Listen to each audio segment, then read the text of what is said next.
Hello hello hello, क्या हाल चाल, क्या हाल चाल, क्या हाल चाल, क्या हाल चाल, कैसे हैं सबके सब। क्या मेरी आवाज आप सभी को साफ साफ सुनाई पड़ रही है और वीडियो भी साफ साफ दिखाई दे रही है? तो कृपया कमेंट सेक्शन के अंदर फायर वाला इमोजी जल्दी से भेज दीजिए, जल्दी से जल्दी से। Good evening, good evening, good evening, Radhe Radhe, good evening बेटा जी। हेलो हेलो, भारत माता की जय, जय हिंद, वंदे मातरम, जय राम जी की, हर हर महादेव।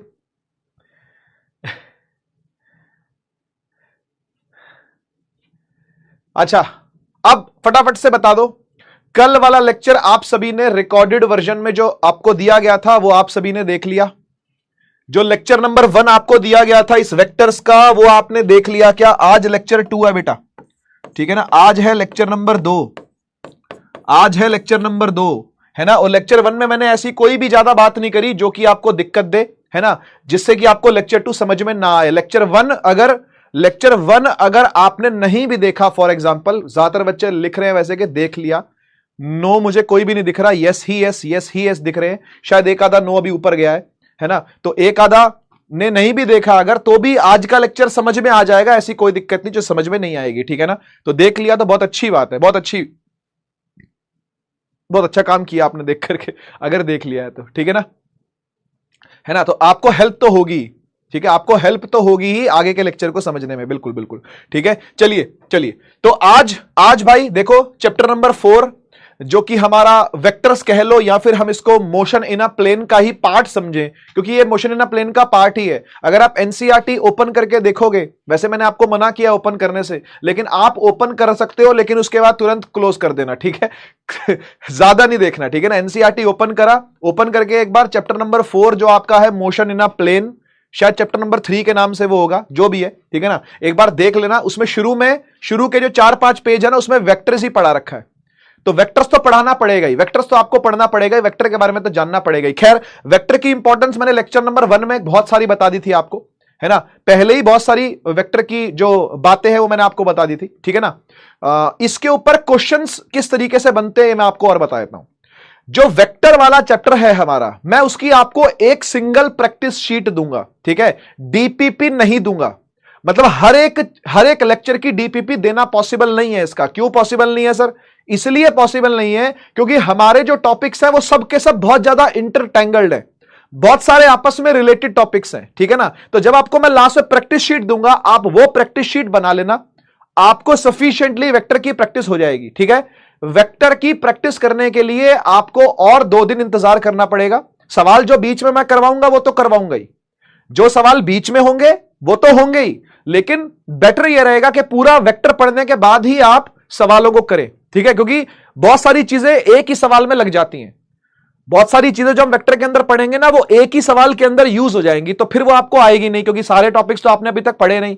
तो एक बार सारे टॉपिक आप पढ़ जाओगे ना तो आप पूरी प्रैक्टिस शीट को कर पाओगे। तो प्रैक्टिस शीट आपको कब मिलेगी? थर्सडे को, ठीक है ना। अच्छा, एक बात और, मोशन इन 1D यानी मोशन इन स्ट्रेट लाइन जो पिछला वाला आपका चैप्टर था, उसकी प्रैक्टिस शीट आपकी बच गई है, मुझे देनी है ना। जैसे कि मैंने आपको कहा था कि मैं हर एक चैप्टर के खत्म होने के बाद उसकी प्रैक्टिस शीट जरूर दूंगा, तो उसकी प्रैक्टिस शीट अभी अपलोड नहीं हुई है। मैं खुद बहुत ज्यादा बिजी था एक्चुअली में, है ना, तो मैं एक बार वेरीफाई कर नहीं पाया, सवालों को छाट नहीं पाया, है ना। लेकिन 1 से 2 दिन के अंदर आपको वो वाली प्रैक्टिस शीट भी अपलोड हो जाएगी। कहां मिलेगी सर? बेटा वहीं मिलेगी जहां डीपीपी मिलती है, ठीक है। प्रैक्टिस शीट वहीं पर मिलेगी जहां पर आपको डीपीपी मिलती है, जहां डीपीपी मिलती है वहीं पर प्रैक्टिस शीट मिल जाएगी आपको, ठीक है।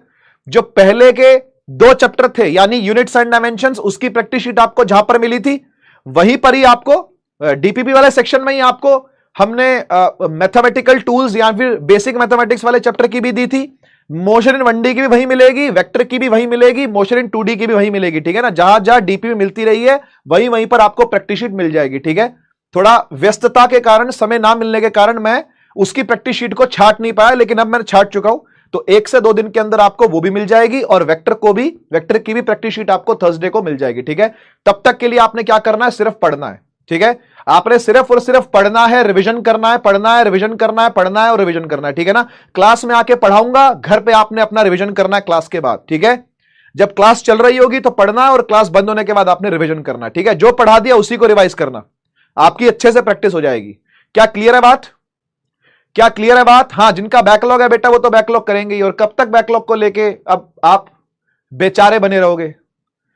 कितने हफ्ते हो चुके हैं, है ना? कितना ही बैकलॉग को लेकर के बेटा बेचारे बने रहोगे? पूरा कर लो बैकलॉग जितना हो सके जल्दी, है ना? अच्छा, कुछ बच्चे पूछ रहे थे कि सर उदय 2.0 का क्या हुआ? भाई उदय 2.0 को आने में मैं आपको ऑनेस्टली बता रहा हूं, अभी टाइम है। इतनी जल्दी उदय 2.0 नहीं आएगा। तुम परिश्रम 2.0 के नीचे जाकर के चाहे कमेंट करते रहो कि उदय 2.0 आ जाए, इतनी जल्दी नहीं आएगा, थोड़ा टाइम और लगेगा उदय को आने में, उदय 2.0 को आने में, ठीक है ना? इसलिए आपकी भलाई की सोच करके मैं ये कह रहा हूं कि बैकलॉग यहीं पर पूरा कर लो, है ना? तो फिर यहीं पर ही पढ़ लेना, उदय 1 में ही पढ़ लेना, क्योंकि वहां पर मैं नहीं पढ़ा रहा हूं आपको, ठीक है? उदय 2.0 के अंदर मैं नहीं होऊंगा अनफॉर्चुनेटली ना, 1 में ही पढ़ा रहा हूं मैं, ठीक है? तो ये आपकी इच्छा है भाई, ठीक है?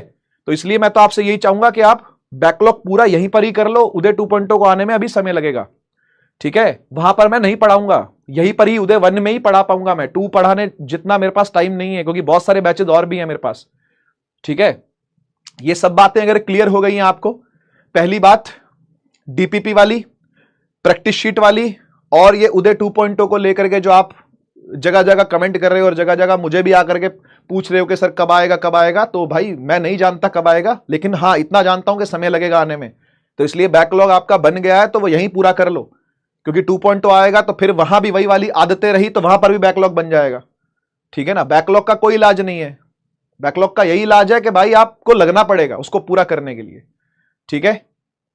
सर आप क्यों नहीं पढ़ाओगे, नवी पूछ रहा है। नवी बेटा बताया तो बहुत सारे बैचेज है, टाइम नहीं है मेरे पास, ठीक है? बहुत सारे बैचेज है, ऑलरेडी फुल लोड पर चल रहा हूं मैं, ठीक है ना? तो इसलिए मैं यही चाह रहा हूं कि आप यहीं पर बैकलॉग पूरा कर लो, अगर यहीं पर पढ़ाई करनी है तो आपने, ठीक है? चलिए शुरू करते हैं। हाँ, एक ग्राफिकल डेरिवेशन मुझे पता है बेटा रह गया है, कोई बात नहीं, कर लेंगे उसको, उसमें इतना ज्यादा कुछ नहीं है ग्राफिकल डेरिवेशन में, मैं करवा दूंगा। ग्राफिकल डेरिवेशन मुझे पता है, जो तीन इक्वेशन ऑफ मोशन है उसकी ग्राफिकल डेरिवेशन रह गई है ना, वो कहीं ना कहीं छूट गई, कोई बात नहीं, उसको कर लेंगे, ठीक है? बाकी दो तो मैंने आपको करवाई दी है, कैलजेब्रिक करवा दी है और कैलकुलस वाली करवा दी है। आप देखना आपके पेपर में कैलकुलस वाली पूछी जाएंगी, जो स्कूल एग्जाम आपका होगा ना उसमें कैलकुलस वाली पूछी जाती है, ग्राफिकल वाली उतना नहीं पूछा जाता, 9th क्लास में पूछते थे ग्राफिकल, लेकिन फिर भी मैं करवा दूंगा। मैंने अगर अपने मुंह से कुछ बोला है तो वो पक्का होगा, अगर मैंने अपने मुंह से कोई वादा किया है तो वादा पूरा करूंगा, ठीक है ना? आपको आपके पढ़ाई से ज्यादा ना मुझे आपके पढ़ाई की फिक्र है, और मुझे आपके डिसिप्लिन की भी फिक्र है, और मुझे अपने डिसिप्लिन की भी फिक्र होती है, इसलिए मैं डिसिप्लिन के साथ ही चलता हूं हमेशा, ठीक है? तो जो बोला है वो पूरा होगा, ठीक है? डोंट वरी, ठीक है? चलिए लेक्चर नंबर 2 पर चलते हैं। आज क्या पढ़ने वाले हैं? आज हम पढ़ेंगे वेक्टर एडिशन को, ठीक है? ठीक है, आज वेक्टर एडिशन को पढ़ेंगे। वेक्टर एडिशन का कौन सा लॉ पढ़ेंगे आज हम पढ़ेंगे ट्राइंगल लॉ, ठीक है जी? वेक्टर एडिशन के ट्राइंगल लॉ को पढ़ेंगे आज, ठीक है? 3 लॉ हैं, 3 लॉ होते हैं वेक्टर एडिशन के, एक होता है ट्राइंगल लॉ, दूसरा होता है पैरेललोग्राम लॉ, कल पढ़ेंगे पैरेललोग्राम लॉ को, ठीक है? और तीसरा होता है पॉलीगन लॉ। पॉलीगन लॉ को 5 मिनट में पढ़ा दूंगा, उसमें ज्यादा कुछ नहीं है, ठीक है? पॉलीगन लॉ में ज्यादा कुछ नहीं है, वो जल्दी से पढ़ा दिया जाएगा। ट्राइंगल लॉ को और पॉलीगन लॉ, पैरेललोग्राम लॉ को समझने में टाइम लगता है, तो इसलिए आज हम ट्राइंगल लॉ को पढ़ने वाले हैं और इसके आसपास की छोटी मोटी और चीजों को पढ़ने वाले हैं, ठीक है? तो शुरू करा जाए,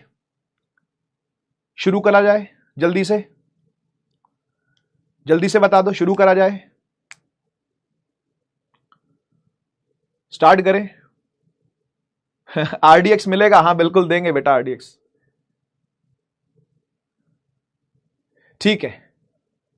चलिए अब एक बार तो कल का होमवर्क हम लोग डिस्कस कर लेते हैं, ठीक है ना? एक तो होमवर्क आपको यह दिया गया था, नहीं ये वाला नहीं, ये होमवर्क नहीं था। होमवर्क क्या था? होमवर्क ये था, है ना? एक तो होमवर्क ये था कि आपको एंगल बिटवीन द वेक्टर्स बताने हैं, है ना? एंगल बिटवीन द वेक्टर्स आपको बताने हैं, ठीक है ना? तो ये ए वेक्टर है मान लो, ठीक है? और ये बी वेक्टर है, तो हमेशा याद रखो टेल से टेल मिला दी है ना? हाँ मिला दी है टेल से टेल। हमेशा एंगल निकालने के लिए क्या करते हैं? या तो टेल से टेल मिलाते हैं या हेड से हेड मिलाते हैं। याद आ रहा ना? या तो टेल से टेल मिलाएंगे या फिर हेड से हेड मिलाएंगे, ठीक है? और उसके बाद क्या करेंगे? उसके बाद छोटा एंगल, जो छोटा एंगल बन रहा है उसी को एंगल ऑफ द वेक्टर बोल लेते हैं। तो क्या ये छोटा एंगल है? क्या ये छोटा एंगल है क्या? जी नहीं, छोटा एंगल तो ये है ना? छोटा एंगल ये, और ये कितना होगा? ये होगा 360 माइनस 330, सही है ना? कितना आया बेटा? 30 डिग्री आंसर है इसका। तो बच्चों ने कर लिया था, बच्चों ने कर लिया था, काफी सारे कमेंट्स मैंने देखे थे, काफी सारे कमेंट्स में आपने आंसर इसका किया था और बहुत इजी सवाल भी था ये। इसके अलावा आपसे सवाल पूछा गया था, क्या सभी इक्वल वेक्टर्स पैरेलल भी होते हैं क्या? और क्या सभी पैरेलल वेक्टर्स इक्वल भी होते हैं क्या? है ना, तो कौन सा ट्रू है कौन सा फॉल्स है इसमें से? इसमें से ऊपर वाला ट्रू है और नीचे वाला फॉल्स है बेटा, ठीक है, नीचे वाला फॉल्स है इसके अंदर, ठीक है। जितने भी इक्वल वेक्टर होते हैं, यस सही बात है, वो सबके सब पैरेलल होते हैं, लेकिन सबके सब पैरेलल वेक्टर इक्वल वेक्टर नहीं होते। क्यों? यहां देखो भाई, अगर मैंने एक वेक्टर बनाया, ठीक है, एक वेक्टर बनाया और उसके पैरेलल दूसरा वेक्टर बनाया, ठीक है, और जो ये जो पहला वाला वेक्टर था, है ना, अगर ये ऐसा है ना, अगर ये ऐसा बड़ा है ये, तो इनको क्या आप इक्वल बोलोगे क्या? क्या आप इन दोनों को इक्वल बोलोगे क्या? नहीं ना, नहीं ना। अगर ये 5 न्यूटन का है तो ये 15 न्यूटन की फोर्स वाला वेक्टर है भाई। क्या आप इन दोनों को इक्वल बोलोगे क्या? नहीं, ये दोनों इक्वल नहीं है, लेकिन ये दोनों पैरेलल तो हैं, ये दोनों पैरेलल तो हैं, इक्वल नहीं है लेकिन पैरेलल तो हैं, ठीक है ना। तो वेक्टर 1 और वेक्टर 2 अगर ऐसा बोले, है ना, तो ये 1 और 2 क्या है? ये पैरेलल तो हैं, ठीक है, ये 1 और 2 पैरेलल तो हैं लेकिन इक्वल नहीं है, इक्वल नहीं है, ठीक है, ठीक है ना। और इक्वल क्या होते हैं? इक्वल वेक्टर क्या होते हैं? इक्वल वेक्टर होते हैं ये, इक्वल वेक्टर होते हैं बेटा ये बिल्कुल इक्वल वेक्टर हैं, ठीक है ना। तो वेक्टर 2 और वेक्टर 3, ठीक है, वेक्टर 2 और वेक्टर 3 ये दोनों इक्वल भी हैं, साइज में भी इक्वल है, मतलब मैग्नीट्यूड में भी इक्वल है और डायरेक्शन भी सेम है, तभी तो बोलेंगे पैरेलल भी है। सही बात है कि नहीं? तो 2 और 3 जो है वो इक्वल भी है और पैरेलल भी है, और 1 और 2 जो है वो पैरेलल तो है लेकिन इक्वल नहीं है, ठीक है, पैरेलल तो है लेकिन इक्वल नहीं है। क्लियर? क्लियर ना। चलिए आगे बढ़ते हैं, आगे बढ़ते हैं। देखो भाई, एक छोटा सा टॉपिक पढ़ते हैं, छोटा टॉपिक है लेकिन मजेदार टॉपिक है, ठीक है। टॉपिक यह है कि अगर आप एक वेक्टर के साथ किसी नंबर को मल्टीप्लाई कर देते हो तो वेक्टर पर क्या असर पड़ता है। टॉपिक समझ में आया क्या है? Multiplication of a vector by a real number. अगर आप एक रियल नंबर को मल्टीप्लाई कर दो किसी वेक्टर से तो वेक्टर पर क्या असर पड़ता है। मैं एग्जांपल देता हूं आपको, ठीक है। मान लेते हैं कि यह हमारे पास एक वेक्टर है, ठीक है, सीधा कर देता हूं इसको, है ना। ये हमारे पास क्या है? एक वेक्टर है, ठीक है, एंड दिस वेक्टर इज, मान लीजिए 3 न्यूटन, ठीक है। ये वेक्टर क्या है? ये वेक्टर 3 न्यूटन का वेक्टर है, ठीक है। कितने का वेक्टर है? 3 न्यूटन का वेक्टर है, सही है।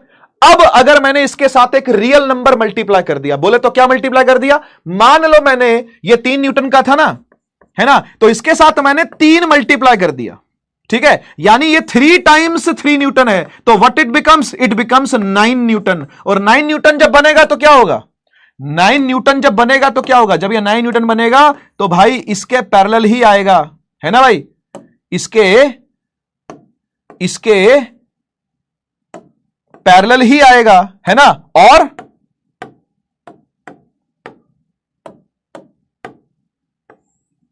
तीन गुना बड़ा होगा। समझ रहे हो? समझ रहे हो? क्योंकि मैग्नीट्यूड 3 से मल्टीप्लाई हो गया, मैग्नीट्यूड इज मल्टीप्लाई बाय 3, तो ये जो लेंथ होगी, है ना, ये लेंथ भी तो 3 गुना हो जाएगी, ये भी 3, है ना, उसके बाद ये भी 3 और उसके बाद ये बचा हुआ भी क्या होगा? 3, यानी टोटल कितना हो गया? ये टोटल कितना हो गया? ये हो गया 9 न्यूटन। क्या बात समझ में आती है? क्या बात समझ में आती है? देखो क्या लिखा हुआ है, if a is multiplied by number n where n is positive then magnitude becomes n times, magnitude n times हो जाएगा, यानी अगर वो पहले 3 था तो 3 से मल्टीप्लाई करके वो 3 गुना हो जाएगा, ठीक है ना। अगर यहां देखो, अगर ये वेक्टर 2 न्यूटन का होता, ठीक है, आप बताना, अगर ये वेक्टर क्या होता? 2 न्यूटन का होता। If A vector is 2 Newton, ठीक है, और अगर मैं इस 2 को, इस ए वेक्टर को मल्टीप्लाई कर दूं 3 से, ठीक है, मैंने क्या किया? इस ए को मल्टीप्लाई कर दिया 3 से, तो ये 3 यानी ए क्या है? ए है 2 न्यूटन। ये कुल बना के कितना बना बेटा? ये बना 6 न्यूटन, यानी यहां 2 न्यूटन ये, यहां 2 न्यूटन ये, और यहां 2 न्यूटन ये, यानी कितना बन गया बेटा टोटल? ये 6 न्यूटन बन गया। क्या समझ में आती है बात? क्या समझ में आती है बात? क्या समझ में आती है बात? क्या समझ में आती है बात? क्या समझ में आती है ना बात? ठीक है ना? तो अगर ए को मल्टीप्लाई कर दो किसी नंबर से तो वो उतने ही गुना उसका मैग्नीट्यूड हो जाता है। बहुत सिंपल बात है, ये कोई मुश्किल बात नहीं है, आपको पहले से ये बातें पता है। ठीक है, और इतना ही नहीं, वो कह रहा है कि जो नया वेक्टर आएगा यानी ये 6 न्यूटन वाला और जो पुराना वाला वेक्टर था यानी ये 2 न्यूटन वाला, ये दोनों सेम डायरेक्शन में होंगे। बोलो भाई, दोनों सेम डायरेक्शन में है या नहीं है? बता दो, ये दोनों सेम दिशा में है या नहीं है? ये 2 न्यूटन वाला और ये 6 न्यूटन वाला, ये सेम डायरेक्शन में है या नहीं है? है। ये सेम डायरेक्शन में है या नहीं है? है। समझ गए ना? अगर कल को मैंने एक वेक्टर ऐसा बनाया, ठीक है, इसका रंग भी भर देता हूं कुछ और, मान लो नीले रंग का कर दिया मैंने वेक्टर, ठीक है ना? ठीक है ना? अगर मैंने ये वेक्टर मान लेते हैं 1 न्यूटन का है, ठीक है, 1 न्यूटन क्यों, इस बार कुछ और लेते हैं, मान लो 1 मीटर पर सेकंड की वेलोसिटी का है, ठीक है, ठीक है। तो अगर मैंने एक वेक्टर इसी के पैरेलल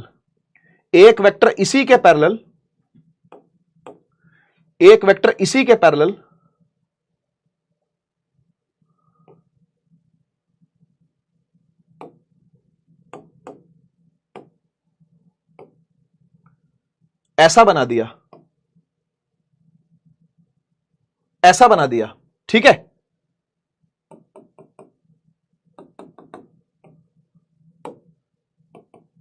इसको थोड़ा छोटा कर देते हैं,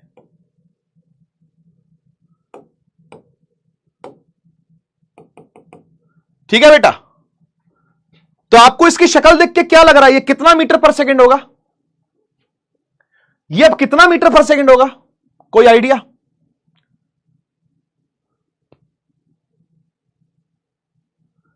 अगर ये 1 मीटर पर सेकंड का वेक्टर है वेलोसिटी का, तो क्या लगता है आपको इसको देख के ये अब कितने मीटर पर सेकंड का होगा? 2 टाइम्स हो गया। गुड, ये 2 टाइम्स हो गया, यानी ये होगा 2 मीटर पर सेकंड का। समझ गए ना? यानी इस वेक्टर को अगर मैं नाम दूं v, तो ये वेक्टर क्या होगा? ये होगा 2v। बोलो सही है कि नहीं?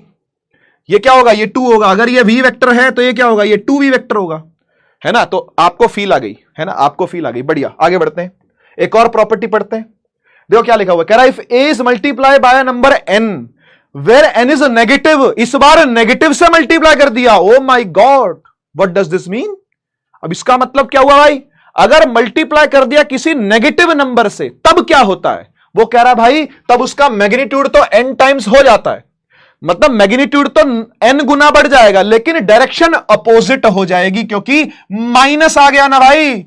आप याद करो ये बात, जब भी वेक्टर किसी नेगेटिव चीज पर दिखाया जाता है, जब भी वेक्टर के आगे कुछ नेगेटिव लग जाता है, तो इसका मतलब क्या होता है? इसका मतलब है कि दिशा क्या हो गई है? ऑपोजिट हो गई है। हां या ना बता दो, हां या ना बता दो, हां या ना बता दो। अगर बेटा ए वेक्टर ये है, ठीक है, अगर ये एक ए वेक्टर है, ठीक है, ठीक है, और अगर मैं इससे मल्टीप्लाई कुछ ऐसा n कर दूं, कैसा n कर दूं? जिसमें n की वैल्यू हो -1, तो फिर यहां पर -1 हो जाएगा ना, यानी -a हो जाएगा ना, ये -a हो जाएगा नहीं हो जाएगा भाई बताओ? है भाई, ये -a हो जाएगा नहीं हो जाएगा? बताओ, हो जाएगा। तो जब ये -a हो जाएगा तो भैया यहां देखो, है ना, यहां देखो, अगर ये -a हो गया तो मैं इसको पूरा पलट के उल्टा कर दूंगा। क्या बात समझ में आती है? एकदम उल्टा पलट दो इसको, एकदम उल्टा पलट दो इसको, समझ गए ना? अगर ये a है तो ये -a है। मुझे बताइए क्या ये दोनों इक्वल नहीं है क्या? जल्दी से यस या नो लिख के बताओ, क्या ये दोनों इक्वल नहीं है क्या? क्या ये फर्स्ट वेक्टर और ये दूसरा वेक्टर, ये दोनों मैग्नीट्यूड में इक्वल है या नहीं? इक्वल वेक्टर नहीं है ये? हाँ, ना ना ना ना, इक्वल वेक्टर नहीं है ये मैग्नीट्यूड में इक्वल है या नहीं है बताओ? यस, एंटी पैरेलल हो जाएगा। बहुत बढ़िया। हाँ बिल्कुल, मैग्नीट्यूड में इक्वल है, इक्वल वेक्टर नहीं है। मैंने ये नहीं कहा भाई, मैंने ये कतई नहीं कहा कि ये दोनों इक्वल वेक्टर्स हैं, ये इक्वल वेक्टर्स नहीं है ना, लेकिन इनका मैग्नीट्यूड इक्वल है, मैं ये कह रहा हूं, है ना, मैग्नीट्यूड इक्वल है इस केस में, है ना। लेकिन डायरेक्शन कैसी है? डायरेक्शन एकदम ऑपोजिट है, डायरेक्शन एकदम ऑपोजिट है। क्या क्लियर बात है कि नहीं? अच्छा, एक बात और बताओ, अगर मैं इस n की जगह पर इस बार, ठीक है, यहां पर मैं ऐसे केस बनाता हूं इसका, ठीक है ना, कि इफ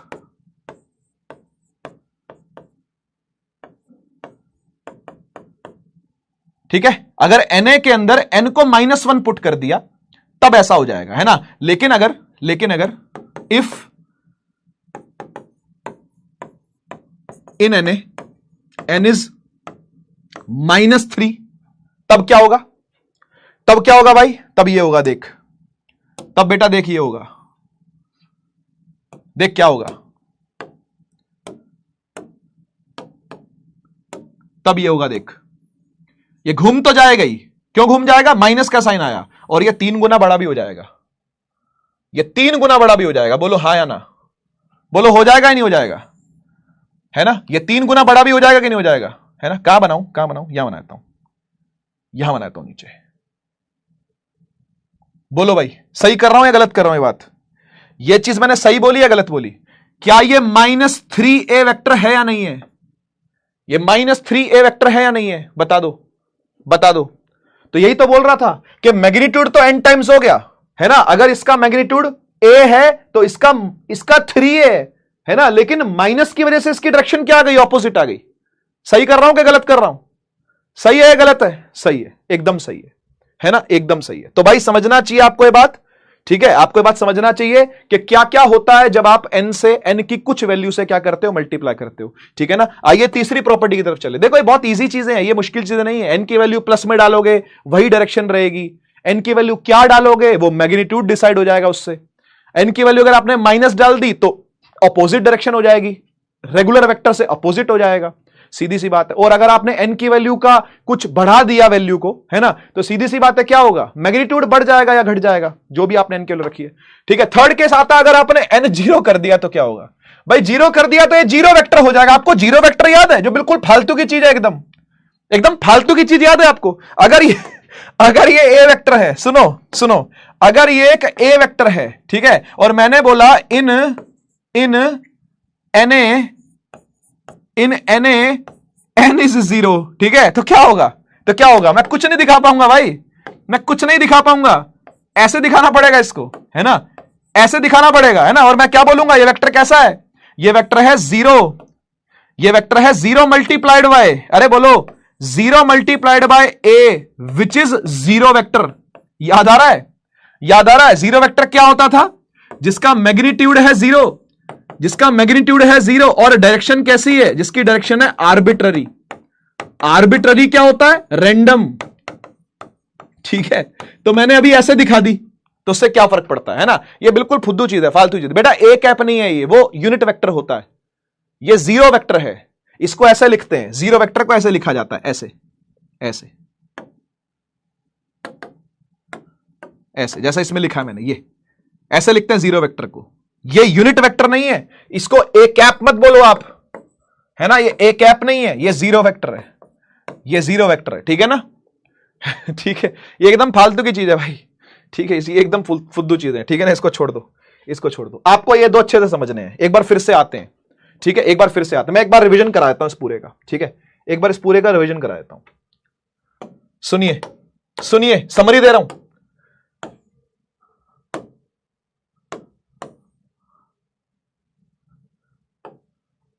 ठीक है, यहां देखो, हम पढ़ रहे हैं कि भाई कोई ए वेक्टर था पहले, है ना, और फिर हमने उसको किसी एन से मल्टीप्लाई कर दिया, ठीक है। पहले कोई ए था, उसको हमने एन से मल्टीप्लाई कर दिया, ठीक है ना।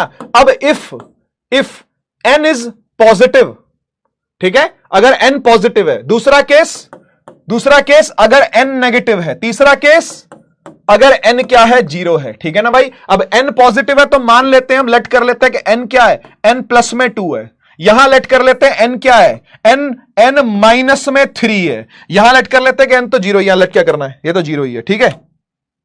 यहां आ जाओ, इधर देखो, फिर से एक बार इधर देखो भाई, ये है a वेक्टर, ठीक है, दिस इज a वेक्टर। जब na लिख दूंगा तो n की जगह +2 पुट कर दूंगा, यानी ये हो गया 2a, ट्वाइस ऑफ है। तो ट्वाइस ऑफ ए कैसे लिखेंगे, इसी का एकदम कॉपी करके और डबल कर दो मैग्नीट्यूड में, खत्म, है ना। इसको क्या कर दो, डबल कर दो मैग्नीट्यूड में, ये डबल हो गया, देख, ठीक है जी, ये डबल हो गया मैग्नीट्यूड में, ठीक है। तो ये a है, ये 2a है, कोई दिक्कत तो नहीं, इधर आ जाओ, अगर बेटा ये एक वेक्टर है, ठीक है, इसका नाम रखा पी वेक्टर। क्या नाम रखा? P vector. अब बोला गया कि भाई इसको एनपी करना है, यानी एन से मल्टीप्लाई करना है। बोले कर देंगे, कोई नहीं, लेकिन एन की वैल्यू -3 है। ओहो, -3 है क्या? तो -3p बनाना पड़ेगा वेक्टर को। क्या करेंगे, कैसे बनाएंगे? इसकी एकदम कॉपी हूबहू कॉपी लेंगे, ठीक है ना, और फिर इसको घुमा देंगे। घुमा क्यों दिया? क्योंकि माइनस में डायरेक्शन आ गई है ना, और फिर 3 गुना भी करना पड़ेगा इसको। हाँ या ना बोलो, इसको 3 गुना भी करना पड़ेगा। लो जी, 3 गुना भी कर दिया। क्या समझ में आ रहा है? क्या समझ में आ रहा है? चीजें सर के ऊपर से तो नहीं जा रही ना बेटा, ठीक है, मतलब मैं कोशिश तो कर रहा हूं कि आपको समझा पाऊं अच्छे से सारी चीजें, है ना, तो समझ पा रहे हो कि नहीं? ठीक है, अगर कोई ए वेक्टर है, आपसे कहा जाए Na कर दो, तो n को क्या पुट कर दो? 0 पुट कर दो, तो यानी 0 इंटू ए हो जाएगा, और 0 into A is nothing but 0 vector. तो 0 वेक्टर को दिखाते कैसे हैं? कैसे भी दिखा सकते हो, है ना, रैंडम डायरेक्शन होती है इसकी, रैंडम डायरेक्शन होती है इसकी। क्या क्लियर है सारी बातें? एक बार फायर वाला इमोजी हो जाए। हाँ इजी है यार, बोल तो रहा हूं मैं, आसान चीज है। अभी असली चीज तो आपको पढ़ानी है, असली चीज तो अभी आपको पढ़ानी है, ये तो बहुत ही बुद्धू चीज है ना। फायर वाला इमोजी हो जाए एक बार बेटा। रिपीट ही किया मैंने दोबारा ये, है ना, इससे ज्यादा रिपीट नहीं कर पाऊंगा, क्योंकि इतना टाइम नहीं है कि बेकार की चीजों पे इतना टाइम लगाया जाए हम, कि 3-3 बार मैं रिपीट करूं। ठीक है, फायर इमोजी डन हो गया, आगे बढ़ते हैं। AIPMT 1992, 45 सेकंड का समय है, शुरू करो।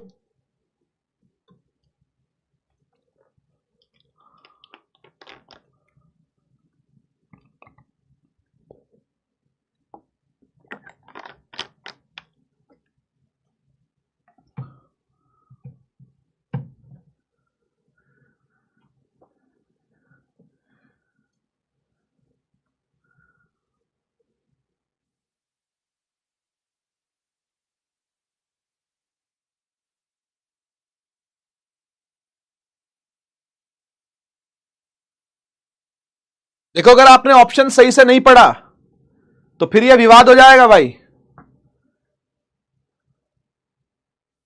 क्योंकि आप यह बात जानते हो कि अगर किसी वेक्टर को 0 से मल्टीप्लाई करते हैं, अगर किसी वेक्टर को 0 से मल्टीप्लाई करते हैं तो वो 0 नहीं आता, 0 वेक्टर ही कहलाता है वो, ठीक है ना। तो इसका आंसर ए नहीं है, 0 नहीं है, इसका आंसर है 0 वेक्टर, ठीक है। इसलिए जानबूझ के नीट ने पूछा ये फुद्दू थोड़ी है कि इनको भी पता कि 0 से मल्टीप्लाई कर दो जो चीज वो 0 ही हो जानी है, इसलिए जानबूझ के उन्होंने पहला क्या दिया है? 0 दिया है, जबकि आंसर है 0 वेक्टर, आंसर है 0 वेक्टर। देखा, फंस गए ना, बोला था फंस जाओगे। इसलिए 0 वेक्टर और 0 एक अलग अलग चीजें हैं बेटा, सेम चीज नहीं है, ठीक है। चलिए टॉपिक पर आते हैं, मेन टॉपिक जिसके लिए आज की क्लास को रखा गया है। टॉपिक का नाम है वेक्टर को ऐड करना, ठीक है। वेक्टर का क्या करना? एडिशन करना, ठीक है। और उसके लिए हम लोग पढ़ रहे हैं ट्राइंगल के लॉ को। देखो, सबसे पहले एक बात समझ लो, एक बात समझ लो,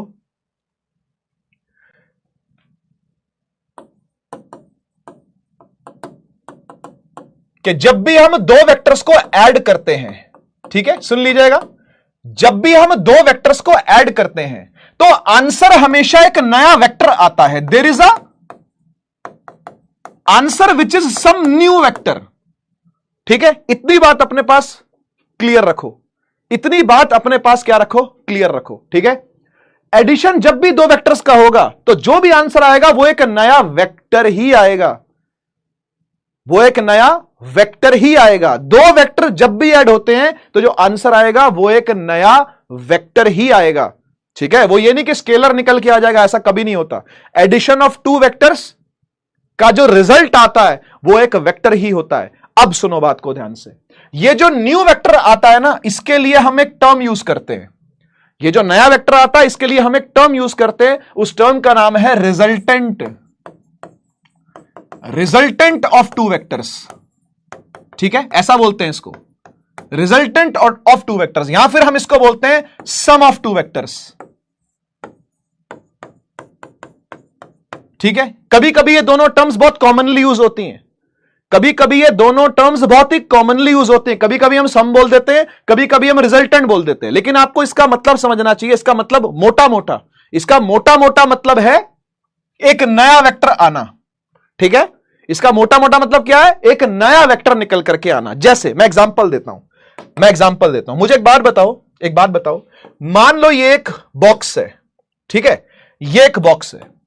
अब ध्यान से मेरी बात का जवाब देना, ठीक है ना। ये एक बॉक्स है, इस पर एक लल्लू लाल ने, ऐसे वैसे बंदे ने नहीं भाई, किसने, लल्लू लाल 1 ने, ठीक है, 5 न्यूटन की फोर्स लगाई इस तरफ, ठीक है, और एक और लल्लू लाल आया, एक और एलएल आया, उसने भी फोर्स लगाई, ऐसे उसने भी फोर्स लगाई। यह है लल्लू लाल 2 और उसने फोर्स लगाई 3 न्यूटन की। तो आप बताइए इन दोनों का रिजल्टेंट क्या आएगा, इन दो फोर्सेस का रिजल्टेंट क्या आएगा, what is the resultant force, resultant force क्या आएगी, रिजल्टेंट फोर्स क्या आएगी, लल्लू लाल सुप्रीमेसी। हां, तो एक लल्लू लाल ने इधर फोर्स लगाई 5 न्यूटन की, एक और लल्लू लाल ने पीछे से फोर्स लगाई 3 न्यूटन की। रिजल्टेंट क्या आएगा, सही आंसर है आपका, रिजल्टेंट आएगा एक 8 न्यूटन, है ना, वो भी इसी तरफ को लग रहा होगा, 8 न्यूटन वो भी इसी तरफ को लग रहा होगा। हाँ, पॉजिटिव 8 भी बोल सकते हो, बिल्कुल बिल्कुल बिल्कुल, कोई दिक्कत नहीं है, इसको आप पॉजिटिव 8 न्यूटन भी कह सकते हो, कोई दिक्कत नहीं। अच्छा, एक बार और सुनो, एक बॉक्स है, ठीक है, उस पर एक लल्लू लाल ने, फिर लल्लू लाल आ गया, एक लल्लू लाल ने राइट साइड पर फोर्स लगाई है, ठीक है, 5 न्यूटन की, और लेफ्ट साइड पर फोर्स लगाई है दूसरे लल्लू लाल ने, ठीक है, 3 न्यूटन की। आप इस बार बता सकते हो कि रिजल्टेंट फोर्स क्या है, हम इसको एफनेट भी कहते हैं, पता है, हम इसको एफनेट भी बोलते हैं, एफनेट। अब आप बता सकते हो रिजल्टेंट फोर्स कितनी होगी, अब आप बता सकते हो रिजल्टेंट फोर्स कितनी होगी, 3 न्यूटन 5 न्यूटन, दोनों जुड़ गए थे तो 8 न्यूटन बन गया था, सही है। 2 न्यूटन होगी पीछे की तरफ, सही कह रहे हो आप, सही कह रहे हो, 2 न्यूटन होगी किस तरफ, इस तरफ को, है ना। या फिर आप इसको ऐसा भी लिख सकते हो कि -2 न्यूटन, कोई दिक्कत नहीं है ना। या फिर अगर सिर्फ मैग्नीट्यूड की बात करें तो, अगर सिर्फ मैग्नीट्यूड की बात करें तो क्या आंसर होगा, अगर सिर्फ मैग्नीट्यूड की बात करें तो क्या आंसर होगा, -2 भी लिख सकते हो, कोई दिक्कत नहीं, जब तक आप इसको एफनेट वेक्टर के फॉर्म में लिख रहे हो, जब तक आप इसको एफनेट वेक्टर के फॉर्म में लिख रहे हो, माइनस भी लिख सकते हो, कोई दिक्कत नहीं। लेकिन अगर मैग्नीट्यूड लिखना हो तो हां, साइन हटा देंगे, गुड, साइन हटा देंगे तो क्या लिख देंगे, सिर्फ 2 न्यूटन लिख देंगे, सही है, सिर्फ 2 न्यूटन लिख देंगे, सही है ना। ये कैसे आया, ये 2 कैसे आया बेटा, बता सकते हो क्या, ये 2 कैसे आया, ये 2 कैसे आया,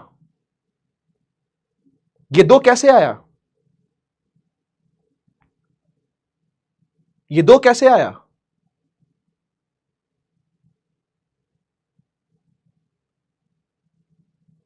मैं आप ही से पूछ रहा हूं, ये 2 कैसे आया,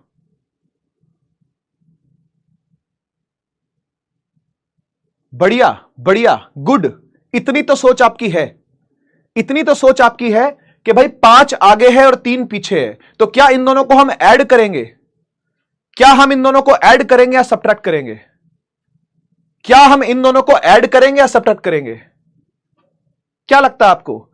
जब हमने 3 को और 5 को ऐड करके 8 निकाला था, है ना, तो इधर 5 है इधर 3 है, तो हमने सब्ट्रैक्ट क्यों कर दिया, हमने सब्ट्रैक्ट क्यों कर दिया, किसने सिखाया आपको किसको सब्ट्रैक्ट करना है, किसने सिखाया आपको किसको सब्ट्रैक्ट करना है, मैंने तो नहीं सिखाया, मैंने तो कहा कि एडिशन करना है 2 वेक्टर्स का, या आपने खुद से 3 और ये करके 2 क्यों निकाल दिया, बताओ बताओ बताइए बताइए, गलती क्या है, गलती क्या है इसमें, क्या रॉन्ग करा हमने, हमने कुछ भी रॉन्ग नहीं करा है भाई, हमने कुछ भी रॉन्ग नहीं करा है, ये बिल्कुल सही करा है हमने जो करा है। पता है क्यों, पता है क्यों, क्योंकि जब वेक्टर ऐड होते हैं ना, तो ये नॉर्मल मैथमेटिक्स वाला एडिशन नहीं होता। आप ये मत समझना कि जैसे 5 और 3 को जोड़ा था तो 8 आ गया था, यहां पे भी 5 और 3 को जोड़ देंगे तो 8 ही आ जाएगा, यहां पर भी आंसर हम 8 ही लिख देंगे। तो फिर एक बात बता, अगर एक बॉक्स है, ठीक है, उस पर यहां फोर्स लगाई, ठीक है, और फिर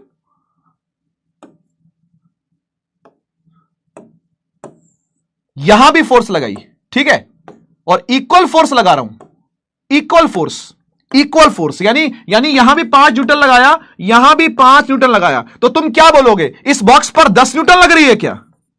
आप क्या बोलोगे, इस पर 10 न्यूटन लग रही है क्या? या आप ये बोलोगे कि इस पर 0 लग रही है? क्या लगता है आपको? अगर आप किसी चीज को यहां से भी खींचो और यहां से भी खींचो तो ये वैसे काम नहीं करता बेटा जैसे मैथ्स काम करती थी दूसरी क्लास में। ये दूसरी क्लास नहीं पढ़ा रहा, ये पहली और दूसरी क्लास नहीं चल रही है।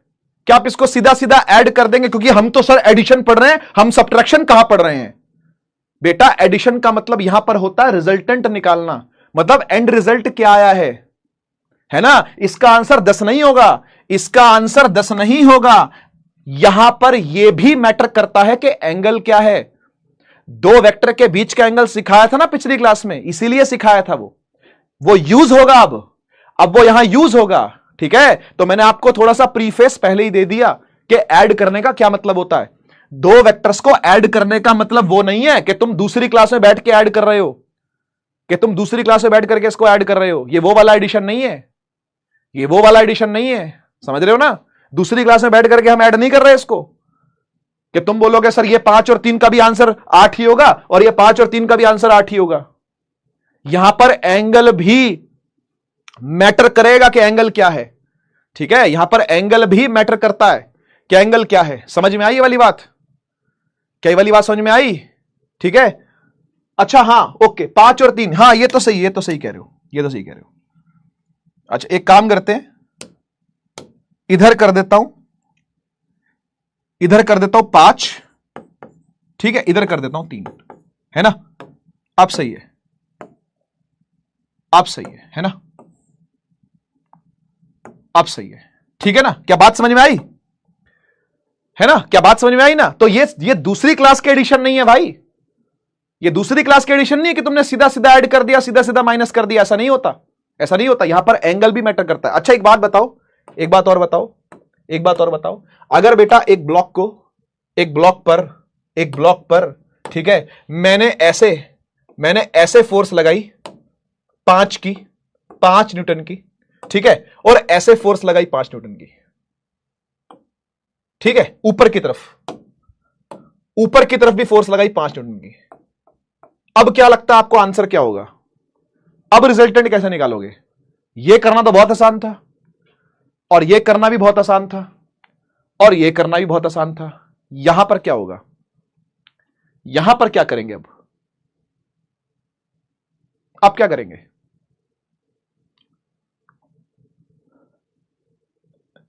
Zero force. अच्छा एक बात बताओ, मान लेते हैं कि एक लल्लू लाल ने, तुम ही हो, ये तुम ही हो, है ना? तुमने यहां से फोर्स लगाई 5 न्यूटन की। एक और लल्लू लाल था जो इसको ऊपर उठाना चाहता था 5 न्यूटन से, है ना? तो इसके ऊपर कोई भी फोर्स लगेगी, इसके ऊपर कोई फोर्स लगेगी। अब क्या ये फोर्स से भागेगा? नहीं, खड़ा रहेगा वहीं का वहीं है। तुम कह रहे हो 0, तुम कह रहे हो 0 है, तुम कह रहे हो 0। अच्छा कुछ कह रहे हो 10 है, कुछ कह रहे हो 10 है। अच्छा 10 है तो फिर मुझे बता अगर इसमें 10 है तो फिर इसमें और इसमें कोई फर्क नहीं है क्या? है? अब कर दी तूने लल्लू लाल वाली बात, तो अब तू जवाब दे फिर इस बात का, अब इस बात का जवाब दे कि इसमें और इसमें कोई फर्क नहीं है। फिर अगर ये भी 5 न्यूटन की लगे, ये भी 5 न्यूटन की लगे, हैं इसमें और इसमें कोई फर्क नहीं है, मतलब है यही कहना चाह रहे हो क्या? यही कहना चाह रहे हो क्या? यही कहना चाह रहे हो क्या? अभी कुछ बच्चे 0 बोल रहे थे, मुझे 0 बताओ पहले तो, क्यों कह रहे थे 0? बताओ यहां क्यों कह रहे थे? क्या ये चलेगा नहीं, खड़ा रहेगा क्या? अगर मैं एक चीज पर, यहां देखियो जरा, यहां देख, ये एक बॉटल है, ठीक है, एक बॉटल है, इस पर मैं ऐसे भी फोर्स लगाऊंगा, ऐसे, ये देख, ये लल्लू लाल 1 है, ये ऐसे फोर्स लगा रहा है, ठीक है ना? और लल्लू लाल 2 क्या कर रहा है? वो ऐसे फोर्स लगा रहा है, ऐसे, ठीक है। अब दोनों इकट्ठे लगाएंगे तो क्या होगा? देख जरा, इकट्ठे लगाएं, आजा इकट्ठे लगाएं, इसको ऊपर उठाऊंगा और इसको आगे सरकाऊंगा, ये कहां जाएगा बता सकते हो? ये कहां जाएगा बता सकते हो? अगर मैं इसको ऊपर भी उठाऊं और इसको आगे भी लेके जाऊं, ये दोनों काम एक साथ करूं, तो ये कहां जाएगा? देख 3 2 1, इधर भी करूंगा और ऊपर भी साथ में, देखियो, ठीक है ना? 3 2 1, ये कहां गया? ये कहां आ गया? ये ना तो यहां आया ना यहां आया, ये कहां आ गया? ये देख, ये कहां आ गया? ये डायगोनल चला गया लल्लू लाल, देख ध्यान से, कहां चला गया? हां, डायगोनल चला गया ये। तुम जीरो कह रहे थे, तुम कह रहे थे कोई फोर्स नहीं लग रही। अरे कैसे नहीं लग रही भाई, कैसे नहीं लग रही, कैसे नहीं लग रही? ये इस तरफ को मूव करेगा, ये डायगोनली मूव करेगा। कोई जीरो कह रहा था, कोई 10 कह रहा था, तो फिर इसमें और इसमें क्या फर्क हुआ? इसमें और इसमें क्या फर्क हुआ? अब समझो फर्क क्या है। ये तो सारे मैंने आपको इलस्ट्रेशंस दिए, ये सारे तो मैंने आपको एग्जांपल्स दिए, ठीक है। यहां पर सबसे जरूरी चीज जो है ना, वो है एंगल क्या है दो वेक्टर्स के बीच में। इसलिए आपको पहले एंगल सिखाया गया था, इसलिए आपको पहले एंगल पढ़ाया गया था, ठीक है ना, ताकि हम उस एंगल को क्या कर सके, यूज कर सके, ठीक है। आइए अब शुरू करते हैं टॉपिक को, अब टॉपिक को स्टार्ट करते हैं, ठीक है। हम पढ़ रहे हैं कौन सा लॉ? ट्राइंगल लॉ, ठीक है। हम पढ़ रहे हैं कौन सा लॉ? Triangle law. आओ देखो, मान लो आपसे यह कहा जाता है, ठीक है, आपसे यह कहा जाता है, इसको भी कुछ मत पढ़ना, आराम से देखते हैं, ठीक है ना, इसे भी कुछ मत पढ़ना, आराम से देखते हैं। मान लो आपको दिया गया एक है वेक्टर ए, ठीक है, दिखा देता हूं कहां है। मान लो ये रहा, ठीक है ना, ऐसा मान लो ये रहा सीधा वाला, ठीक है, सीधा वाला ये है वेक्टर ए, ठीक है। अच्छा, एक है वेक्टर बी, एक है वेक्टर बी, वो कैसा है? वो ऐसा है, वो ऐसा है, ठीक है। अब आपको यह कहा जा रहा है कि भाई आप दोनों को ऐड करिए। ऐड करने का मतलब सिर्फ ऐड करना नहीं होता है ना, ये वो दूसरी क्लास के बच्चों वाला एडिशन नहीं है, ये दूसरी क्लास के बच्चों वाला एडिशन नहीं है, याद आ रहा है ना, दूसरी क्लास वाले बच्चों का एडिशन नहीं है। आपसे कहा जा रहा है कि आपने इसको ऐड करना है, तो जब ऐड करोगे तो जो आंसर आएगा, क्या वो भी एक नया वेक्टर होगा या नहीं होगा? जल्दी से बता दो, जल्दी से बता दो, क्या वो भी एक नया वेक्टर होगा या नहीं होगा? फटाफट बोलो, फटाफट बोलो। अगर एक वेक्टर ए है, उसमें एक और वेक्टर ऐड कर दिया, अगर ए वेक्टर में हमने एक और वेक्टर ऐड कर दिया, तो ये जो आंसर होगा, ये जो दोनों का एडिशन आएगा, ये दोनों का सम आएगा, क्या वो एक नया वेक्टर होगा या नहीं होगा? होगा, होगा, बढ़िया। उस वेक्टर को हम लोग आर बोलेंगे। अभी क्या बोलेंगे उस वेक्टर को? आर बोलेंगे। सर आर क्यों? आपका नाम है इसलिए आप आर, इनिशियल आपके नाम का, तो आप आर बोल दोगे? नहीं नहीं नहीं, रिजल्टेंट है बेटा, रिजल्टेंट। आर मतलब हुआ रिजल्टेंट, ठीक है। आर जो आया है वो रिजल्टेंट आया, रक्षक वेक्टर नहीं आया बेटा, ये है ना, ये रिजल्टेंट वेक्टर है, ठीक है। क्या बोलते हैं इसको? आर वेक्टर बोलते हैं, रिजल्टेंट वेक्टर, ठीक है ना। अब आप एक बात बताओ, आपको जब दो वेक्टर दिए होते हैं तो आप उनके बीच का एंगल कैसे फाइंड करते हो? आप उन दोनों के बीच का एंगल कैसे फाइंड करते हो भाई? आप दो वेक्टर्स के बीच का एंगल कैसे फाइंड करते हो भाई? बहुत सिंपल है, बहुत सिंपल है। या तो हम हेड से हेड मिलाते हैं या टेल से टेल मिलाते हैं। सही बात है ना, सही बात है ना। ऐसे तो नहीं कर देते, ओए होए होए होए, ऐसे तो नहीं कर देते ना, याद आ रहा है? ऐसे नहीं घुमाना होता, ऐसे चेंज नहीं करना होता आपने इसको, है ना। तो ऐसे नहीं करना भाई, आपने क्या करना? हेड से हेड या टेल से टेल मिलाना, ठीक है ना। तो आओ आओ, टेल से टेलों को मिलाएं, टेल से टेलों को मिला दिया, टेल से टेलों को मिला दिया। ये है ए, ये है ए, ठीक है ना। इनके बीच का एंगल आ गया, ये एंगल आ गया थीटा, ये एंगल क्या आ गया? थीटा, ठीक है। एंगल क्या आ गया? थीटा, है ना। इसी को बोलते हैं एंगल बिटवीन द वेक्टर्स। सबको पता है, मुझे ही पता है, तुमको ही पता है, दुनिया को पता है, ठीक है ना। टेल से टेल मिला दे टेल से टेल मिला दे, दोनों के बीच का एंगल निकल के आ जाएगा। छोटा वाला एंगल जो लेना है वो एंगल ऑफ द वेक्टर है, ठीक है। तो टेल से टेलों को मिला दिया ठीक है, टेल से टेल को मिला दिया, जो बीच में एंगल आया वो क्या है? वो है एंगल ऑफ द वेक्टर्स, ठीक है। अब रिजल्टेंट कहां से आएगा? रिजल्टेंट कौन निकालेगा बाबूजी? रिजल्टेंट तो निकालो। सुनो भाई, सुनो भाई, कैसे आएगा? ट्राइंगल लॉ लगा के। सर ट्राइंगल लॉ क्या कहता है? ट्राइंगल लॉ ये कहता है, ट्राइंगल लॉ ये कहता है, वो कहता है कि एक वेक्टर के हेड से ना दूसरे का टेल लगा दो। अभी आप टेल से टेल लगाने को बोल रहे थे, परसों आप हेड से हेड लगाने को बोल रहे थे, अब कह रहे हो टेल से हेड लगा दे। हां, ट्राइंगल लॉ ऐसे ही लगता है, ट्राइंगल लॉ ऐसे ही लगता है। क्या करना होता है? एक की टेल से दूसरे का हेड जोड़ दे। देख यहां पे लिखा भी हुआ है, if two vectors are represented in magnitude and direction by the two sides of a triangle taken in same order, then the third side of the triangle taken in the opposite order represent the resultant of the two. इसका क्या मतलब हुआ? इसका यही मतलब है कि आपने एक वेक्टर को दूसरे वेक्टर के हेड और टेल जोड़ देने हैं। ये कैसे जोड़ेंगे? आओ सुनो, कैसे जोड़ेंगे? आओ सुनो, देखो देखो भाई, देखो, ये रहा आपका ए वेक्टर, ठीक है,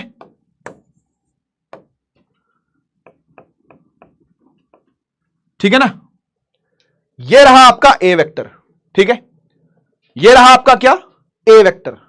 ए वेक्टर के हेड से दूसरे वेक्टर का क्या जोड़ दिया, टेल जोड़ दिया। दिख रहा है कि नहीं दिख रहा, दिख रहा है कि नहीं दिख रहा, दिख रहा है कि नहीं दिख रहा। एक वेक्टर के हेड से, देखो ये वेक्टर का हेड है ना, ये वेक्टर का क्या है, हेड है, और ये वेक्टर का दूसरे वेक्टर का क्या है, टेल है। तो इस बार क्या किया, हेड को टेल से जोड़ दिया, है ना, हेड को टेल से जोड़ दिया। अब एक बार बताओ, अगर हेड को टेल से जोड़ दूंगा तो थीटा ये की जगह क्या ये हो जाएगा क्या। अब एंगल बिटवीन द वेक्टर्स इसको बोलूंगा क्या मैं, आप क्या मानते हो, यस या नो लिखना, यस या नो लिखना। अब मैं इसको एंगल बिटवीन द वेक्टर बोलने लगूं क्या, क्या ऐसे आता है क्या एंगल बिटवीन द, हेड और टेल को जोड़ने पर एंगल बिटवीन द वेक्टर आता है क्या, बताओ। क्या हेड और टेल को जोड़ने पर एंगल बिटवीन द वेक्टर आता है क्या, बताओ बताओ। क्या होगा एंगल बिटवीन द वेक्टर, क्या होगा एंगल, ये तो वही रहेगा, यही है एंगल बिटवीन द वेक्टर। समझ रहे हो, एंगल बिटवीन द वेक्टर यही है बेटा, ये नहीं है। इसको गलती से भी मत समझ लेना कि ये एंगल बिटवीन द, ना ना ना ना, यही है एंगल बिटवीन द वेक्टर। इसी को बोलेंगे, इसी को बोलेंगे एंगल बिटवीन द वेक्टर्स। ठीक है, जो बाहर को बन रहा होगा, जो बाहर बन रहा होगा वही होगा। ये मत समझ लेना कि अब इसको बोल देंगे हम ये एंगल, ना ये नहीं है, ये नहीं है, वही था जो पहले है। जो टेल से टेल मिला के आया था वही है, जो टेल से टेल मिला के आया था वही एंगल बिटवीन द वेक्टर्स है। ये वाला तो 180 माइनस थीटा होगा ना, ठीक है, तो ये वो एंगल नहीं है, ठीक है ना। अच्छा, अब आपने क्या किया, आपने क्या किया, आपने इसके हेड से इसकी टेल को मिला दिया, है ना, यही किया ना। What's the next step, next step है कि आपने ना इसको एक क्लोज्ड फिगर में तब्दील करना है। क्या बोला सर, क्लोज्ड फिगर बनाने का मतलब क्या होता है, क्या दो लाइनों से कभी क्लोज फिगर बनती है क्या, क्या दो लाइनों से कभी क्लोज फिगर बनती है क्या। क्लोज फिगर बनाने के लिए क्या करोगे आप बताओ। अगर मुझे इसे ट्राइंगल की शेप देनी हो, कौन सा लॉ पढ़ रहे हैं, ट्राइंगल लॉ, हाँ या ना बोल, कौन सा लॉ पढ़ रहे हैं, ट्राइंगल लॉ। अगर मुझे इसको ट्राइंगल की शेप देनी हो तो बता ललूलाल, कहां से किसको जोड़ूं, कहां से किसको जोड़ूं, बता दे बता दे बता दे, कहां से किसको जोड़ूं।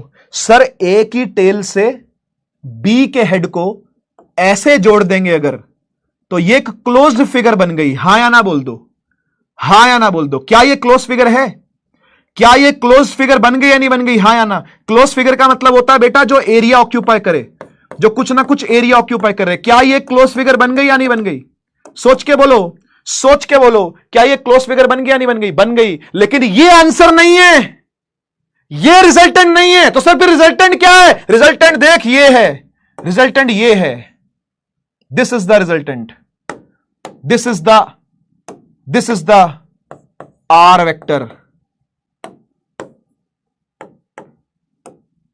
ये है रिजल्टेंट, ये आर है रिजल्टेंट।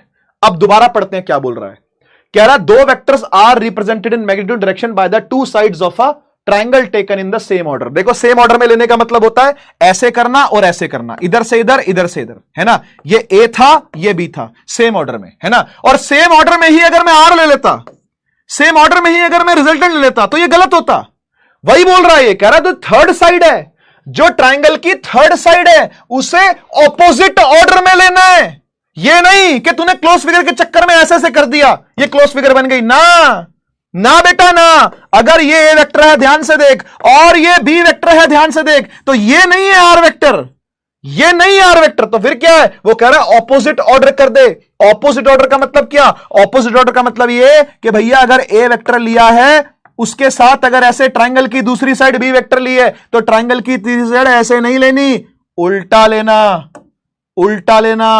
ये होगा रिजल्टेंट, ये है रिजल्टेंट फोर्स। ये है कि आपने अगर एक डब्बे पर, सुनो सुनो, एक डब्बे पर अगर एक फोर्स ए ऐसे लगाई, ठीक है, और फिर बी फोर्स ऐसे लगाई, है ना, तो जो आर फोर्स होगी, जो ये आर रिजल्टेंट बनेगा वो कहीं ऐसे बीच में बनेगा, यहां से ऐसे जाता हुआ। समझ रहे हो बात को, ये फील है इस बात की, ये फील है इस बात की, ठीक है, कि भाई ए ऐसा है, उसकी टेल के साथ जुड़ करके बी ऐसा है, और रिजल्टेंट कैसा होगा, रिजल्टेंट उसके ऐसा नहीं कि ऐसे कर देना, ऐसे करके चक्री घुमा दिया आपने, नहीं, चक्री नहीं घुमानी, चक्री नहीं घुमानी, उसका उल्टा, उसका उल्टा कर देना एंड में। आइए थोड़े से एग्जांपल और लेते हैं, थोड़ा एग्जांपल और लेते हैं। हां जी, यहां देखो, यहां देखो, अगर ये ए वेक्टर है ठीक है, अगर ये ए वेक्टर है और ये बी वेक्टर है तो रिजल्टेंट वेक्टर कैसा होगा? 1 2 3। रिजल्टेंट वेक्टर कहां से कहां की तरफ होगा? रिजल्टेंट वेक्टर कहां से कहां की तरफ होगा? ये डिस्प्लेसमेंट जैसा ही है। हां बिल्कुल बिल्कुल बिल्कुल, यस, ये डिस्प्लेसमेंट जैसा ही है। आओ प्रैक्टिस करवाता हूं, आइए प्रैक्टिस करवाता हूं। हां, अगर ये ए वेक्टर है, ये बी वेक्टर है, तो रिजल्टेंट के लिए कहां से किसको जोड़ना पड़ेगा? कहां से किसको जोड़ना पड़ेगा? ये रिजल्टेंट जैसा ही, वो बिल्कुल बिल्कुल ये डिस्प्लेसमेंट वेक्टर जैसा ही है, कुछ कुछ, ये कुछ कुछ डिस्प्लेसमेंट वेक्टर जैसा ही है। बिल्कुल सही पकड़ा, बिल्कुल सही पकड़ा। हां हां, एक बात बताओ, ये ट्रायंगल अगर करेक्ट सेंस में होता, अगर करेक्ट ऑर्डर में मुझे ट्रायंगल बनाना होता, तो फिर मैं किससे किसको जोड़ता? अगर मुझे ऑपोजिट सेंस में नहीं लेना, आपका सभी का आंसर सही है, अगर मुझे ऑपोजिट सेंस में नहीं लेना होता, मुझे बस एक ट्रायंगल बनाना होता, मुझे बस एक ट्रायंगल, मैं अपने हाथ कैसे चलाता? पहला 1 से 2 ए, फिर 2 से 3 और फिर 3 से 1, है ना? मैं यही तो करता, है ना? 1 से 2 गया, फिर 2 से 3 गया और फिर 3 से 1 गया, बस ये हो जाता। लेकिन रिजल्टेंट ऐसे नहीं आता। वो यही बोल रहा है, दोबारा पढ़ो। वो क्या कह रहा है? कह रहा है भाई, 2 vectors are represented in magnitude direction by the 2 sides of a triangle. अगर ये ट्रायंगल की 2 साइड हो गए, अगर ये 2 वेक्टर ट्रायंगल की 2 साइड हो गए, तो तीसरी साइड को सेम सेंस में नहीं लेना, इसी सेंस में मत घुमाता रहियो, ऐसे ऐसे नहीं घुमाना इसको। फिर क्या करना सर? फिर क्या करना? वो कह रहा है जो थर्ड साइड होगी, पढ़ो, जो थर्ड साइड होगी ट्रायंगल की, वो ऑपोजिट सेंस में लेनी है। वो ऑपोजिट सेंस में लेने का मतलब क्या होता है कि ए से 1 से 2, 2 से 3 और 3 से 1 नहीं करना, बल्कि 1 से 3 करना। यानी ऐसा बने रिजल्टेंट, ऐसा बनेगा resultant. This is R vector, ठीक है? एक और देखो, यहां देखना, एक वेक्टर है ऐसा, ठीक है? नाम देता हूं P, ठीक है? अच्छा, और दूसरा वेक्टर है ऐसा, नाम देता हूं Q। मुझे आप बताइए इनका रिजल्टेंट वेक्टर कैसे ड्रॉ करेंगे? इनका रिजल्टेंट वेक्टर कैसे ड्रॉ करेंगे? सबसे पहला काम आपने एक के टेल से दूसरे का हेड जोड़ देना है। ठीक है सर, ठीक है, जोड़ देते हैं। इसके टेल से इसका हेड जोड़ देते हैं। बोलो सही है कि गलत है? एक काम करते हैं, 1 मिनट भाई, पहले इसको थोड़ा सरका के नीचे ले आते हैं, है ना? इसके हेड से इसका टेल जोड़ दिया मैंने। सही है, बिल्कुल ठीक है कि नहीं? ये मैंने गलत किया कि सही किया? भाई P2Q Q2 भी मत बताओ, जो मैं कर रहा हूं वो गलत कर रहा हूं या सही कर रहा हूं, मुझे बस इतना बताओ। क्या पहला स्टेप सही है या गलत है? क्या पहला स्टेप जो मैंने लगाया वो राइट है या रॉन्ग है? सही है या गलत है?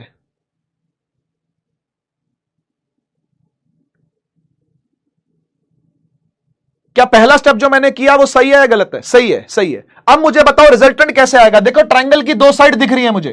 ट्रायंगल की एक साइड ये रही, दूसरी ये रही, तीसरी ये है। सही है, बिल्कुल सही है। क्या यही रिजल्टेंट होगा? क्या देखो, ये Q वेक्टर, ये P वेक्टर और ये बना दिया R वेक्टर। बोलो सही है कि गलत है?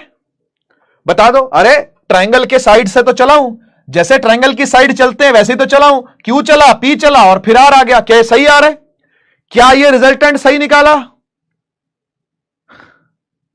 क्या रिजल्टेंट सही निकाला? क्या जल्दी बोल, क्या ये रिजल्टेंट मैंने सही निकाला? क्या गलत किया हो? है कैसे?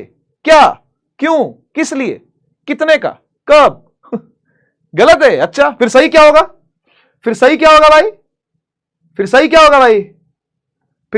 भाई? इसकी हेड से इसका टेल तो जोड़ दिया, है ना? देख रहे हो? इसके P के टेल से Q का हेड तो जोड़ दिया, अब क्या करूं? अच्छा ये बताओ, ये सही है क्या? Q से लेके P तक, क्या ये रिजल्टेंट सही है? क्या इसको R वेक्टर कह सकता हूं? क्या ये कह सकता हूं कि ये जो R वेक्टर है ये P vector plus Q vector है? अब बोलो सही है क्या?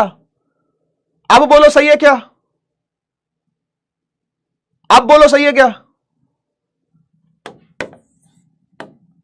अब बोलो सही है क्या? सही है, सही। जान छोड़ दो मेरी। हाँ, अब सही किया मैंने। मुझे पता पहले मैंने गलत किया था, अब मैंने सही किया। ठीक है, अच्छा एक और देखो, एक और देखो, एक और देखो। एम वेक्टर, ठीक है, एन वेक्टर, रिजल्टेंट निकालना है मुझे M plus N. M vector plus N vector का रिजल्ट निकालना है मुझे। अब मैं क्या करूं यार, मुझे समझ में नहीं आ रहा, मुझे समझ में नहीं आ रहा मैं क्या करूं यार। ये वाला जो पॉइंट है ना, ये 1 है, ये वाला पॉइंट 2 है, ये वाला पॉइंट 3 है, ये वाला पॉइंट 4 है। मैं सबसे पहले क्या करूं? What should be my first step towards applying triangle's law for vector addition? पहला स्टेप मैं क्या करूं? जल्दी से, मैंने पॉइंटर दे दिए बेटा, उसके हिसाब से बताओ कि किसको किससे एंड, किसको किससे जोड़ूं, किसके एंड से किसका स्टार्ट जोड़ूं, किसके टेल से किसका हेड जोड़ूं। एक बार मुझे जरा बता दो, किस पॉइंट से किस पॉइंट को जोड़ना चाहिए? Very good. यहां पर बच्चे कह रहे हैं सर 2 से 3 को भी जोड़ सकते हो, और 2 से 3 को भी जोड़ सकता हूं, और क्या कर सकता हूं? और क्या कर सकता हूं? देखो ये आसपास है ना, ये पास पास है। मैं चाहूं तो यहां से यहां इसको जोड़ सकता हूं, कोई दिक्कत नहीं है ना। या फिर मैं ये भी कर सकता हूं, ये भी कर सकता हूं। अरे हां या ना बोल देना भाई इस बात पर, इस बात पर हां या ना बोल देना। क्या मैं ये भी कर सकता हूं? क्या मैं ये भी कर सकता हूं? क्या इसको थोड़ा ऊपर लेके आता हूं। देखो वेक्टर्स को हिला डुला सकते हैं ना हम, ये तो हमने पढ़ा है ना। वेक्टर्स कैन बी ट्रांसलेटेड, है ना, वेक्टर्स कैन बी ट्रांसलेटेड। हां, तो मैं ये कह रहा था कि 1 से 4 को भी जोड़ सकता हूं कि नहीं जोड़ सकता? क्या ये भी हेड टेल कॉम्बिनेशन नहीं है? क्या ये भी हेड टेल कॉम्बिनेशन नहीं है क्या? बिल्कुल है भाई, बिल्कुल है। अगर अगर अगर अगर मैं ऐसे कर सकता था, 2 से 3 को जोड़ सकता था, है ना। चलो इस केस में मैं दोनों दिखाता हूं आपको, मैं इस केस में आपको दोनों दिखाता हूं, है ना। ले खुश रहे, खुश रहे। 1 से 4 को भी जोड़ दिया, ठीक है, और ले 2 से 3 को भी जोड़ देता हूं। 2 से 3 को भी जोड़, देखा आंसर सेम आएगा, देख लियो आंसर सेम आएगा, ठीक है ना। पहले ऊपर वाले ट्रायंगल की बात कर लें, है, अगर आप बुरा ना माने मालिक अगर आप बुरा ना माने तो पहले ऊपर वाले ट्रायंगल की बात कर ले, नीचे वाले को एक बार छोड़ दो, नीचे वाले को छोड़ दो। हां जी, मुझे बताओ मैं किससे किसको मिला दूं? मैं किससे किसको मिला दूं? जल्दी जल्दी, मैं किससे किसको, मैं कौन से पॉइंट से कौन सा पॉइंट मिला दूं मैं, ताकि मुझे रिजल्टेंट मिल जाए? इसको छुपा के, है ना, बता दो मैं किससे किसको मिला दूं? 1 से 4 को मिला दो, सही है।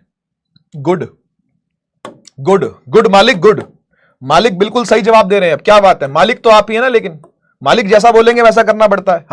हां, अब इधर आ जा, अब इसको छोड़ दे, अब इसको मिस करियो तू, है ना। अब इसको मिस कर, बोल मिस यू, इसको बोल miss you, M for miss you. यहां जा। अब बता, अब इसके लिए बता क्या करूं? इसके लिए बता किससे किसको जोड़ूं, किससे किसको जोड़ूं? देख भाई, ये ठीक किया मैंने, ये ठीक करा क्या? ये ठीक आर वेक्टर है क्या? ये मैंने ठीक किया क्या? है 2 से 3 को जोड़ के सही किया क्या? 2 से 3 को जोड़ के सही किया क्या? सही है, बढ़िया, आगे बढ़े। सही है ना? ये सही नहीं है? अच्छा, है कैसे? क्या गड़बड़ हो गई? क्या दिक्कत है? क्यों? किस लिए? काहे को? रॉन्ग है? अच्छा, अब क्या करूं? तो खुद सोच, एक बात तो खुद सोच लल्लू लाल कहीं के, एक बात तो खुद सोच मेरे प्यारे लल्लू लाल।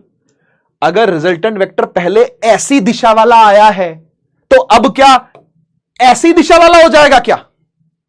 लल्लू कहीं के, अगर पहले रिजल्टेंट नीचे की तरफ आया तो अब रिजल्टेंट ऊपर चला जाएगा, और 2 ही वेक्टरों का एडिशन हो रहा है, और एक बार ऐसे आंसर आ रहा है, एक बार ऐसे आंसर, तो गलती है। होना क्या चाहिए? होना यह चाहिए भाई कि आप इस वाले वेक्टर को भी उठा के यहां लगा सको। बोल भाई, मैच हो गया नहीं हो गया? तालियां बजनी चाहिए इस बात पर, बोलो, तालियां बजनी चाहिए इस बात पर। बोल भाई, उठा के यहां से यहां मैच हो गया कि नहीं हो गया? जल्दी बता दे। रिजल्टेंट का मुंह ऐसा ही होना चाहिए कि नहीं होना चाहिए? रिजल्टेंट का मुंह ऐसा ही होना चाहिए कि नहीं होना चाहिए? इसका मुंह ऐसे उधर देखते हुए होना चाहिए कि नहीं होना चाहिए? बता दे, बता दे जल्दी से, बता दे जल्दी से। सही है कि नहीं? सही है कि नहीं? है ना? अबे है तो रिजल्टेंट ही, एम और एन का रिजल्टेंट ही है, एम और एन का रिजल्टेंट ही है, एम और एन का रिजल्टेंट ही है, एम और एन का रिजल्टेंट ही है, एम और एन का रिजल्टेंट ही है, एम और एन का रिजल्टेंट ही है। और रिजल्टेंट को भी तो खिसका सकते हैं, कौन रोक रहा है? क्या रिजल्टेंट एक नया वेक्टर नहीं है क्या? क्या रिजल्टेंट एक नया वेक्टर नहीं है क्या? क्या उसको नहीं खिसकाया जा सकता? क्या खिसकाया जा सकता है बाबू, खिसकाया जा सकता है मेरे लल्लू लाल। क्या वेक्टर, क्या रिजल्टेंट एक वेक्टर नहीं है क्या? है, तो उसको भी तो खिसका के लगा सकता हूं। क्या दिक्कत है? क्या दिक्कत है? क्या क्लैरिटी आई? क्या क्लैरिटी आई? अब ये ए, ये बी और ये आर, सही है ना? ये ए, ये बी और ये आर। अब बात ये आती है, बात ये आती है कि ठीक है सर, हमको आर पता तो चल गया कि ये है, हमें आर पता तो चल गया कि यही है ना? आर कैसे कैसे होगा, कैसे ड्रॉ होगा, ये तो हमको समझ में आ गया। लेकिन अब बात आती है कि भाई इस रिजल्टेंट का मैग्नीट्यूड कहां से मिलेगा? इस रिजल्टेंट का मैग्नीट्यूड कौन देगा? और इस रिजल्टेंट की डायरेक्शन कौन देगा? इस रिजल्टेंट की डायरेक्शन कौन तय करेगा? बोलो भाई, ये सवाल उठना चाहिए कि नहीं उठना चाहिए? जल्दी बोलो भाई, क्या यह सवाल उठना चाहिए कि नहीं उठना चाहिए?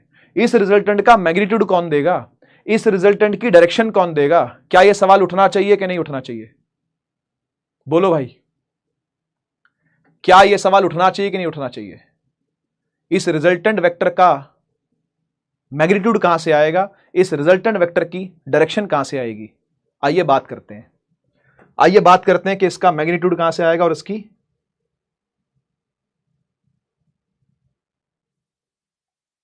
हाँ भाई, एक बार जरा इसका आंसर कर दो।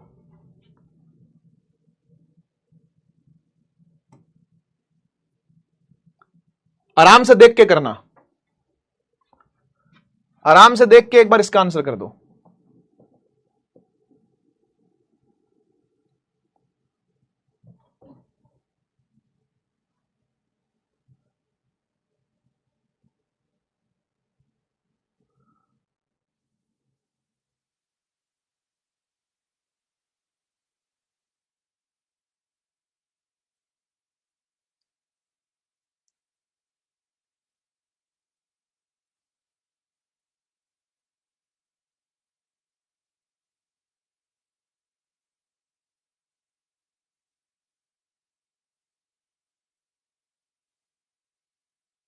क्या लग रहा है, क्या आंसर है इसका? भाई पहली बात तो डी और बी तो कतई आंसर हो नहीं सकते। क्यों? अबे ये कोई ए वेक्टर की बात हो रही है, वो यहां पे कहां है? यहां कोई जी वेक्टर की बात हो रही है, वो भी यहां पर कहां है? अब डिसाइड करते हैं हम, अब डिसाइड करते हैं क्या सी हमारा आंसर है या नहीं है? क्या हमारा आंसर सी है या नहीं है? इसमें देखो क्या हो रहा है, एक क्यू वेक्टर है और वो आर वेक्टर में ऐड होके पी वेक्टर दे रहा है, देख रहे हो? यानी पी यहां पर रिजल्टेंट है, क्यू में आर जुड़ के पी दे रहा है। ऐसा हो रहा है क्या? क्या क्यू में आर जुड़ के, आर तो उल्टा है, आर तो यहां उल्टा है, क्यू में आर तो जुड़ नहीं रहा और पी आंसर। भाई क्यू में आर कैसे जुड़ता? ऐसे जुड़ता, हां या ना? क्यू में आर, क्योंकि इसके हेड से इसका टेल जुड़ना चाहिए ना, यहां तो दोनों के हेड है। अरे बोलो, अरे जिन वेक्टरों का आंसर निकाल रहे हो, जिन वेक्टर को ऐड कर रहे हो, उनके सर मिलने चाहिए या एक का हेड दूसरे का टेल मिलना चाहिए? ये सही है कि ये सही है? तो ये भी गलत है, आंसर इसका ए है। आओ बताऊं कैसे, आओ बताता हूं कैसे इसका आंसर ए है। यहां देखो, यहां देखो, यहां देखो, आप मुझे एक बात बताओ, ये जो पी वेक्टर है और ये जो क्यू वेक्टर है, ये जो पी वेक्टर है और ये जो क्यू वेक्टर है, ठीक है, इन दोनों का सम क्या होना चाहिए था? पी वेक्टर का और क्यू वेक्टर का, इनका सम कैसे आना चाहिए था? भाई ये पी है, ये क्यू है, ये पी है, ये क्यू है, इसका आंसर आना चाहिए था आर। सही है ना भाई? पी वेक्टर ऐसे है, ठीक है, और क्यू वेक्टर ऐसे है, ठीक है ना भाई? ठीक है ना भाई? तो यहां से यहां तक ऐसे सेंस में अगर आर आ जाए तो फिर तो बात ही क्या हो, है ना? है ना भाई? फिर तो बात ही क्या हो। लेकिन ये आर कैसे आया हुआ? ये आर आया हुआ ऐसे, ये आर आया हुआ ऐसा, ठीक है ना? तो P plus Q is equal to R vector नहीं होना चाहिए क्या? किससे मैच हो रहा है? नहीं, ये तो मैच ही नहीं हो रहा ये भी गलत है, ये भी गलत है ना? तो all are wrong, all are wrong बेटा, ऑल आर रॉन्ग। ठीक है, कोई भी सही नहीं है इनमें से, इनमें से कोई भी सही नहीं है, यही सच है, यही सच है। क्यू में आर जोड़ा, क्यू में ना, क्यू में आर नहीं जोड़ा इन्होंने, कोई भी सही नहीं है, कोई भी सही नहीं है भाई, यही आंसर इसका। हाँ, इसलिए टिक नहीं किया, कुछ बढ़िया किया, बढ़िया किया, जानवी के लिए कुछ भी टिक नहीं किया। हाँ हाँ, क्योंकि कुछ भी मैच नहीं हो रहा। रॉन्ग क्वेश्चन, क्वेश्चन रॉन्ग नहीं है बेटा, ऑप्शन रॉन्ग है सारे। हो सकते हैं, इसमें क्या है इसमें क्या है, ऑप्शन रॉन्ग हो सकते हैं भाई, है ना? नॉट अटेम्प्ट, इसको मतलब अटेम्प्ट ना ही करना सही था, है ना? Not to be attempted. ठीक है, ऐसे सवालों को अटेम्प्ट करना ही सही नहीं है।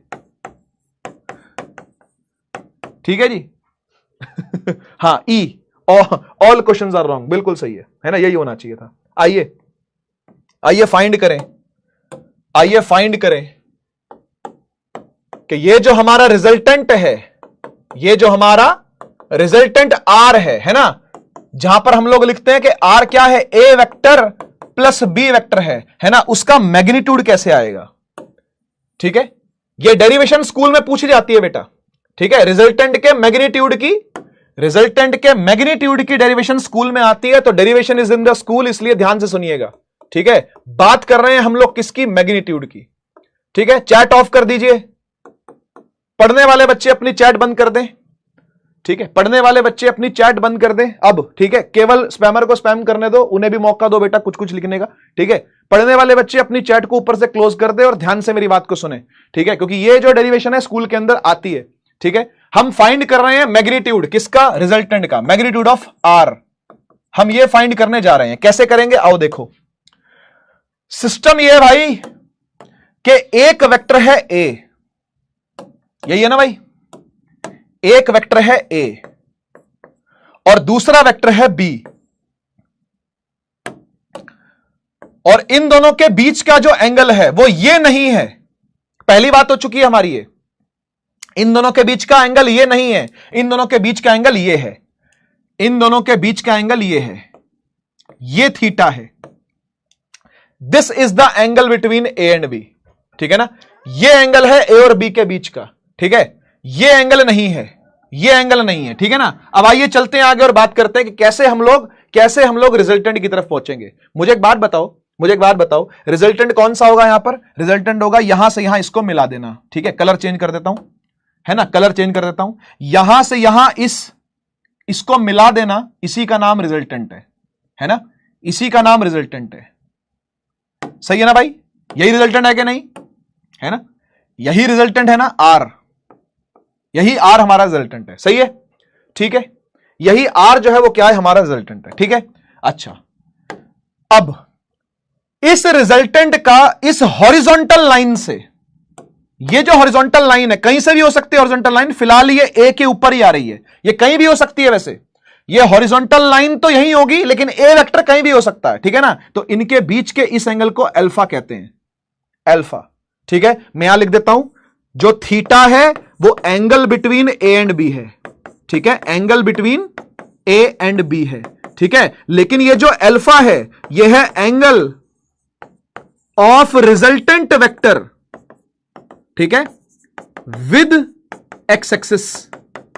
ठीक है, एक्स एक्सिस के साथ ये जो एंगल रिजल्टेंट का बन रहा है उसका नाम है अल्फा। ठीक है ना? इसी से हम लोग डायरेक्शन को भी पता करेंगे।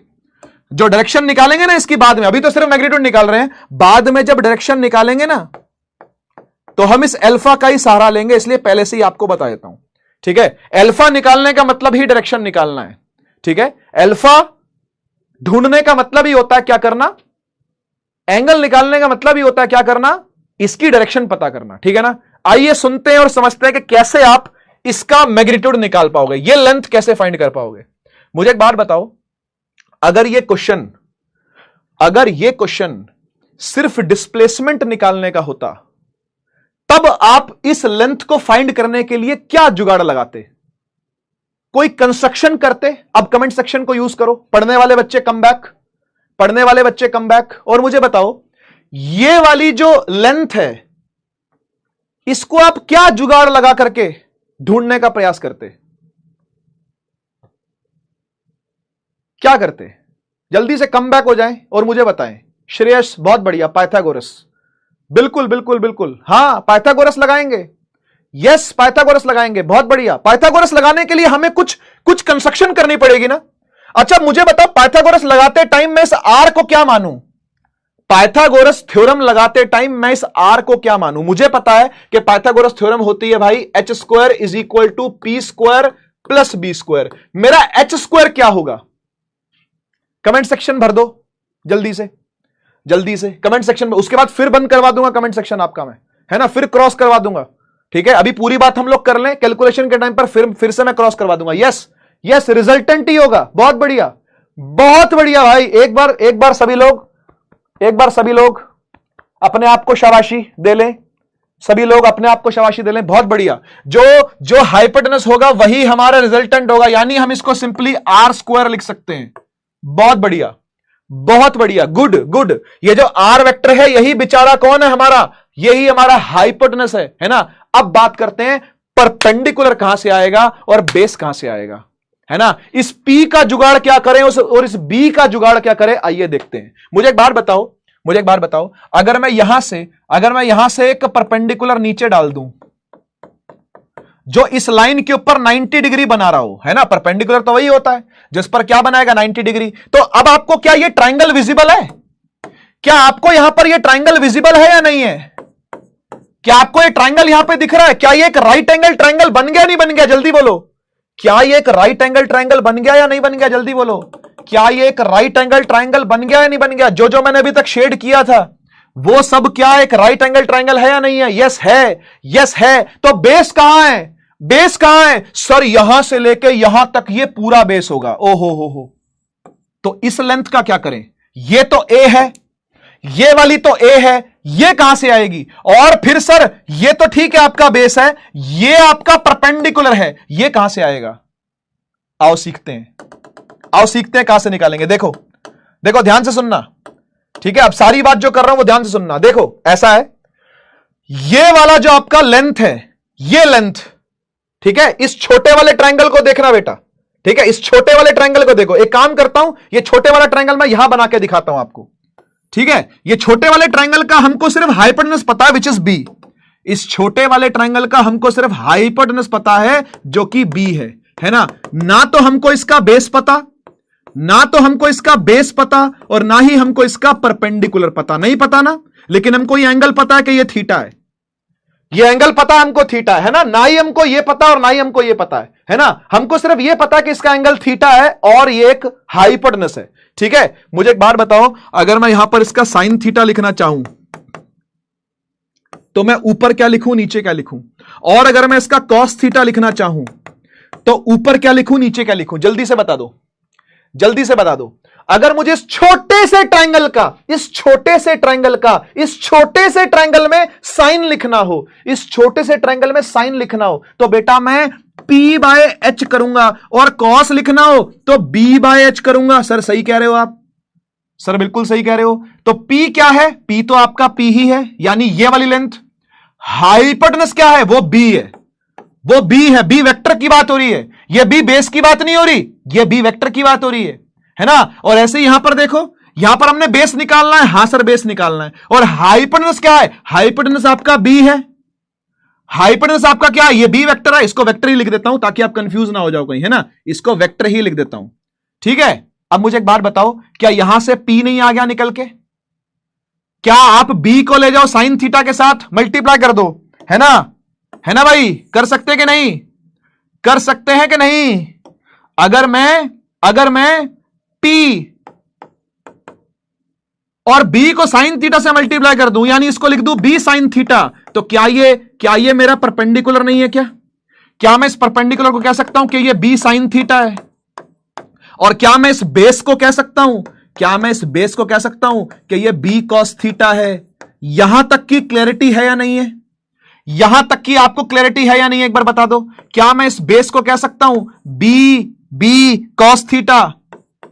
बी कॉस थीटा, और इस परपेंडिकुलर कह सकता हूं बी साइन थीटा, हाँ या ना? कुछ नहीं किया बेटा, बी को ले गया साइन थीटा से मल्टीप्लाई कर दे, यहां पर भी बी को कॉस थीटा से मल्टीप्लाई कर दिया, बस इतना ही करा है, बस इतना ही करा है। तो परपेंडिकुलर आ गया बी साइन थीटा। यहां देख, यहां देख, ये वाली पूरी लेंथ निकल करके क्या आ गई, ये वाली पूरी लेंथ निकल करके आ गई बी साइन थीटा, है ना, है ना? और ये वाली लेंथ निकल के क्या आ गई, है ना? इस वाली लेंथ को क्या बोलोगे बेटा, इस वाली लेंथ को बोलोगे बी कॉस थीटा। क्या इतनी क्लैरिटी है या नहीं है? क्या इतनी क्लैरिटी आई या नहीं आई? बेटा जी एक ये जुगाड़ ना अब याद कर लो, क्योंकि ये जो काम मैंने आज करके दिखाया है ना, ये दोबारा नहीं करूंगा कभी भी। ये जो काम मैंने आज करा है ये कभी दोबारा नहीं करूंगा आज के बाद। आज कर रहा हूं आखिरी बार, आज के बाद दोबारा ये काम करता नहीं मिलूंगा। मैं आपको सीधा ये बोलूंगा, मैं आपको सीधा ये बोलूंगा, लो बेटा आरडीएक्स मांग रहे थे ना, पकड़ो आरडीएक्स, पकड़ो आरडीएक्स।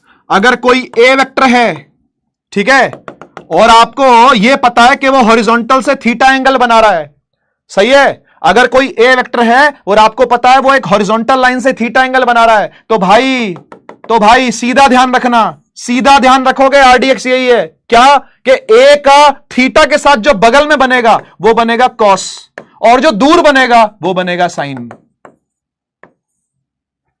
क्या समझ में आया? क्या समझ में आई ये वाली बात? क्या ये बात समझ में आई? ए का थीटा के साथ बगल वाला जो बनेगा उसे कॉस बोलेंगे, और जो सामने वाला बनेगा उसे साइन बोलेंगे। यहां देख, यहां देख बेटा, यहां देख, ये जेड है, ये जेड है, हॉरिजॉन्टल के साथ ये थीटा बनाता है, ठीक है? तो ये वाली लाइन क्या होगी, ये वाली लाइन क्या होगी? इस लाइन को क्या लिखूं मैं? जल्दी बोल, जल्दी बोल, रिपीट क्या? मैं तो प्रैक्टिस ही करवा रहा हूं, मैं तो प्रैक्टिस ही करवा रहा हूं आरडीएक्स की। बता, जो थीटा के बगल वाली लाइन है उसे क्या बोलेंगे? जो थीटा के बगल वाली लाइन है उसे क्या बोलेंगे? जल्दी बोल, शाबाश, कॉस। जो बगल में आ रहा है वो कॉस है, जो बगल में आ रहा है वो कॉस है। और ये वाला क्या होगा? ये वाला दूर वाला क्या होगा? दूर वाला, दूर वाला क्या होगा? दूर वाला क्या होगा? हां शाबाश, जेड कॉस थीटा। ये क्या होगा? यस, बहुत बढ़िया, Z sine theta, Z sine theta, बहुत बढ़िया। अब एक बात बता, अब एक बात बता, अगर अगर अगर एक वेक्टर है P, ठीक है,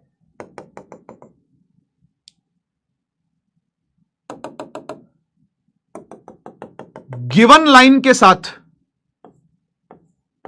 थीटा एंगल बनाता है,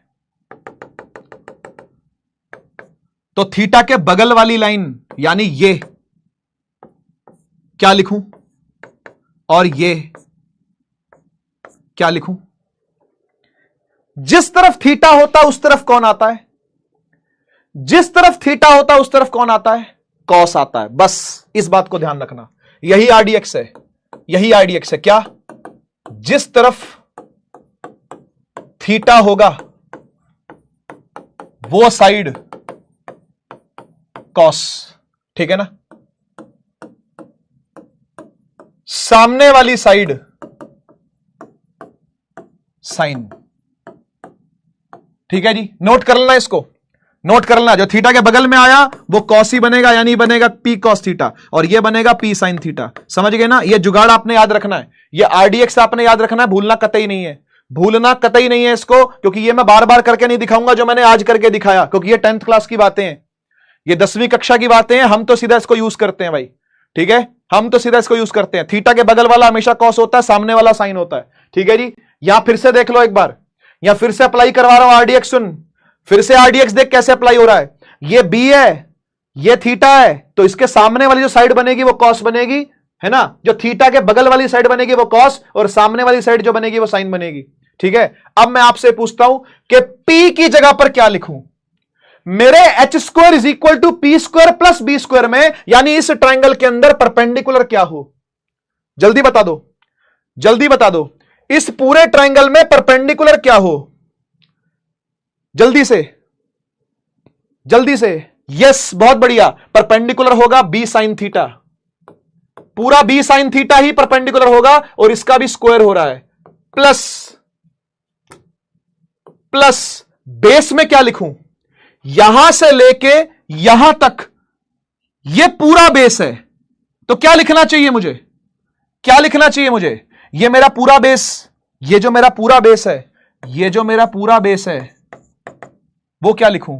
जैसे परपेंडिकुलर लिखा बी साइन थीटा, है ना, ऐसे बेस क्या लिखूं? बेस क्या लिखूं? शाबाश, ए प्लस बी कॉस, बेटा प्लस हो जाएगा ना, ये लेंथ ए है और ये लेंथ बी कॉस थीटा है ना, इसको प्लस कर देंगे, ए प्लस बी कॉस थीटा। अब आप चैट बंद कर दो, अब आप चैट बंद कर दे। पढ़ने वाले बच्चे अब चैट ना करें, पढ़ने वाले बच्चे ऊपर क्रॉस लगा के बंद कर दें, लेट द स्पैमर स्पैम। अब आप चैट बंद कर दें और ध्यान से सुने क्या करना है, ठीक है? ये मैं आपको सिखा चुका हूं, इसलिए इसको मिटा रहा हूं, ठीक है? ये जुगाड़ मैं आपको पहले सिखा चुका हूं आरडीएक्स के फॉर्म में, इसलिए इसको हटा रहा हूं, ठीक है ना? चैट बंद कर दें भाई, चैट बंद कर दें, ठीक है? ए प्लस बी कॉस थीटा है, सही है। परपेंडिकुलर है बी साइन थीटा, बेस है ए प्लस बी कॉस थीटा। उठा के यहां रख रहा हूं, बेस की जगह पर रख रहा हूं ए प्लस बी, देख लो देख लो, A plus B cos theta. Chat बंद कर देना, सब समझ में आएगा, है ना? चैट बंद कर दो, सब समझ में आएगा, ठीक है? सही लिखा है बिल्कुल। ये रिजल्टेंट है जो हाइपोटेनस है, ये परपेंडिकुलर है जो कि बी साइन थीटा, उसका स्क्वायर कर दिया, और बेस में ए प्लस बी कॉस थीटा का होल का स्क्वायर कर दिया। हम ये जो पढ़ रहे हैं ना, इसको हम बोलते हैं extended version of Pythagoras theorem. ये एक्सटेंडेड वर्जन है पाइथागोरस थ्योरम का, एक्सटेंडेड वर्जन ऑफ पाइथागोरस है ये मैथ में नहीं पढ़ाया जाता, इसको फिजिक्स में ही पढ़ना है आपने, ठीक है? ये जो आप अभी सीख रहे हो ना, इसको एक्सटेंडेड वर्जन ऑफ पाइथागोरस कहते हैं, ठीक है? आइए शुरू करते हैं, आइए शुरू करते हैं। देखो देखो कैसे निकालेंगे, R square is equal to, यहां से लिखेंगे B square sine square theta, बढ़िया, कोई दिक्कत नहीं, दोनों के ऊपर स्क्वायर लग गया, प्लस अब ये है ए प्लस बी कॉस थीटा का होल स्क्वायर, तो यहां पर आइडेंटिटी लगेगी। क्या आइडेंटिटी लगेगी? ए प्लस बी का होल स्क्वायर खोलता तो क्या बनता है सर? एक तो बनता है ए स्क्वायर, एक बनता है बी स्क्वायर, तो बी स्क्वायर में B square cos square theta पूरा लिखना पड़ेगा, है ना? और फिर बनता है 2ab, यानी A B cos theta, 2ab cos theta, ऐसे लिखा जाएगा, हाँ या ना? आराम से देख लो, पहले इसका स्क्वायर किया, फिर इसका स्क्वायर किया, फिर 2ab कर दिया, सही है सर, कोई दिक्कत नहीं, कोई दिक्कत नहीं। इसको हम थोड़ा सा अरेंज करते हैं, अरेंज करके हमने लिखा पहले ए स्क्वायर को, फिर लिखा B square sine square theta और B square cos square theta का बी स्क्वायर कॉमन ले लिया सिर्फ। कर सकता हूं क्या? बिल्कुल कर सकता हूं। B square sine square theta और B square cos square theta का बी स्क्वायर कॉमन ले लिया, अंदर बचा sine square theta plus cos square theta. आप में से हर कोई यह बात जानता है कि sign square theta plus cos square theta 1 होता है, पुराना फॉर्मूला है, 10th क्लास का फॉर्मूला है ना, आप सभी जानते हो, sign square theta cos square theta 1 होता है। तो क्या आ गया भाई, क्या आ गया?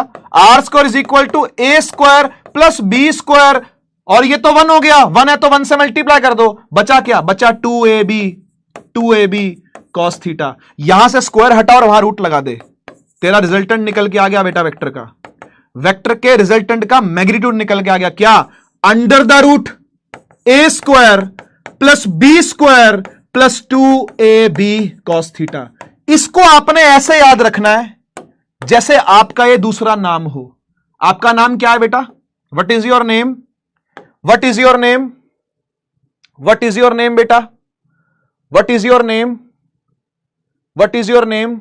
No, Rukhsar is not your name, your name is R is equal to under root A square plus B square plus 2ab cos theta. इसको आपने इस तरीके से याद रखना कि आपने कभी नहीं भूलना, कभी नहीं। जैसे आपको आपका नाम याद है वैसे आपको यह याद रखना है, ठीक है?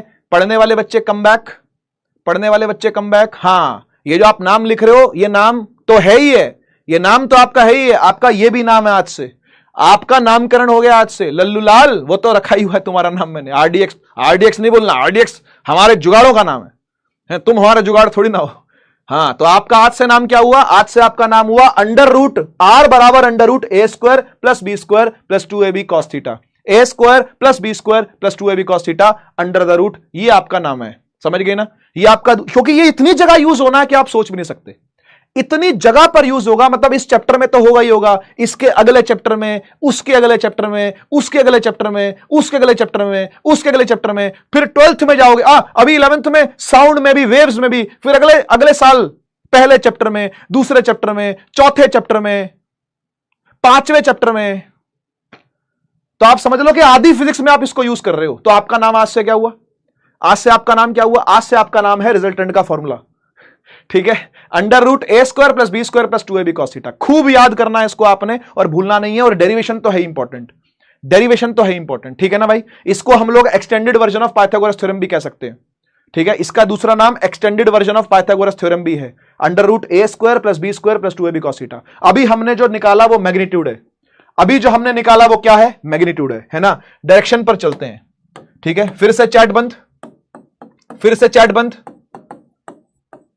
क्रॉस लगा दो भाई, फिर से चैट बंद। Direction of R vector, direction of R vector, ठीक है। आर वेक्टर की डायरेक्शन का मतलब है बेटा एंगल अल्फा निकालना, एंगल अल्फा को फाइंड करना ही, एंगल अल्फा को फाइंड करना ही। एंगल अल्फा कहां था, ये था, इसी को फाइंड करना ही, इसकी डायरेक्शन निकालना है, इसको फाइंड करना ही, इसकी डायरेक्शन निकालना है। सर ये कैसे फाइंड होगी, अरे बहुत इजी है भाई, बहुत इजी है। हम क्या करेंगे, हम इसका tan निकालेंगे, है ना। हम क्या करेंगे, हम इसका tan निकालेंगे, tan अल्फा, tan अल्फा। मुझे बताओ, मुझे बताओ इस एंगल का इस ट्राइंगल के हिसाब से tan क्या होगा, इस एंगल का इस ट्राइंगल के हिसाब से tan क्या होगा। सर tan तो होता है P/B, है ना। तो परपेंडिकुलर क्या था इस ट्राइंगल में, इस पूरे कंप्लीट ट्राइंगल का परपेंडिकुलर क्या है, परपेंडिकुलर है b sin theta, perpendicular is b sin theta, b vector का sin थीटा वर्जन, है ना। और डिवाइड बाय बेस क्या है, बेस क्या है, बेस क्या है, बेस है a plus b cos theta, base क्या है a plus b cos theta. बस हो गया, खत्म हो गया, a plus b cos theta, a plus b cos theta. ये क्या है, ये डायरेक्शन है, ये तरीका होता है डायरेक्शन निकालने का।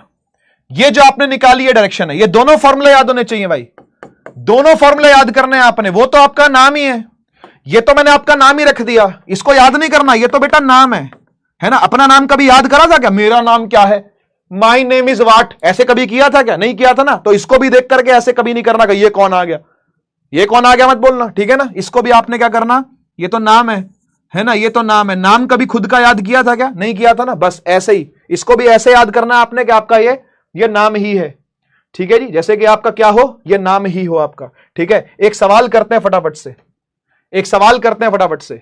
A 3 है, B 4 है, एंगल 60 डिग्री है, रिजल्टेंट निकालिए, रिजल्टेंट निकालिए। 45 सेकंड का 60 सेकंड का टाइम दे रहा हूं, चलो आराम से निकालो, कोई जल्दीबाजी नहीं, कोई जल्दीबाजी नहीं, आराम से निकालो।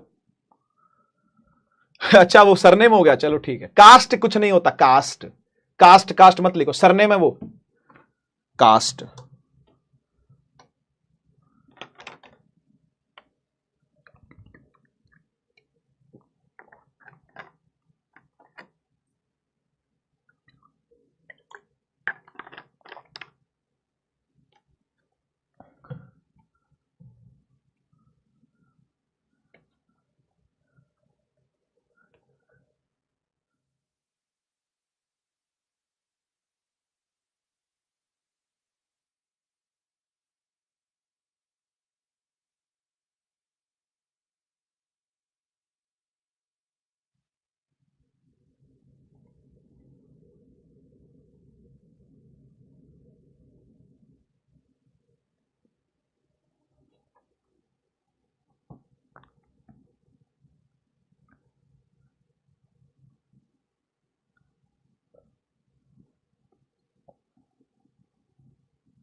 चलिए भाई 60 सेकंड का टाइम दिया था, होपफुली आप लोगों ने आंसर सही दिया होगा।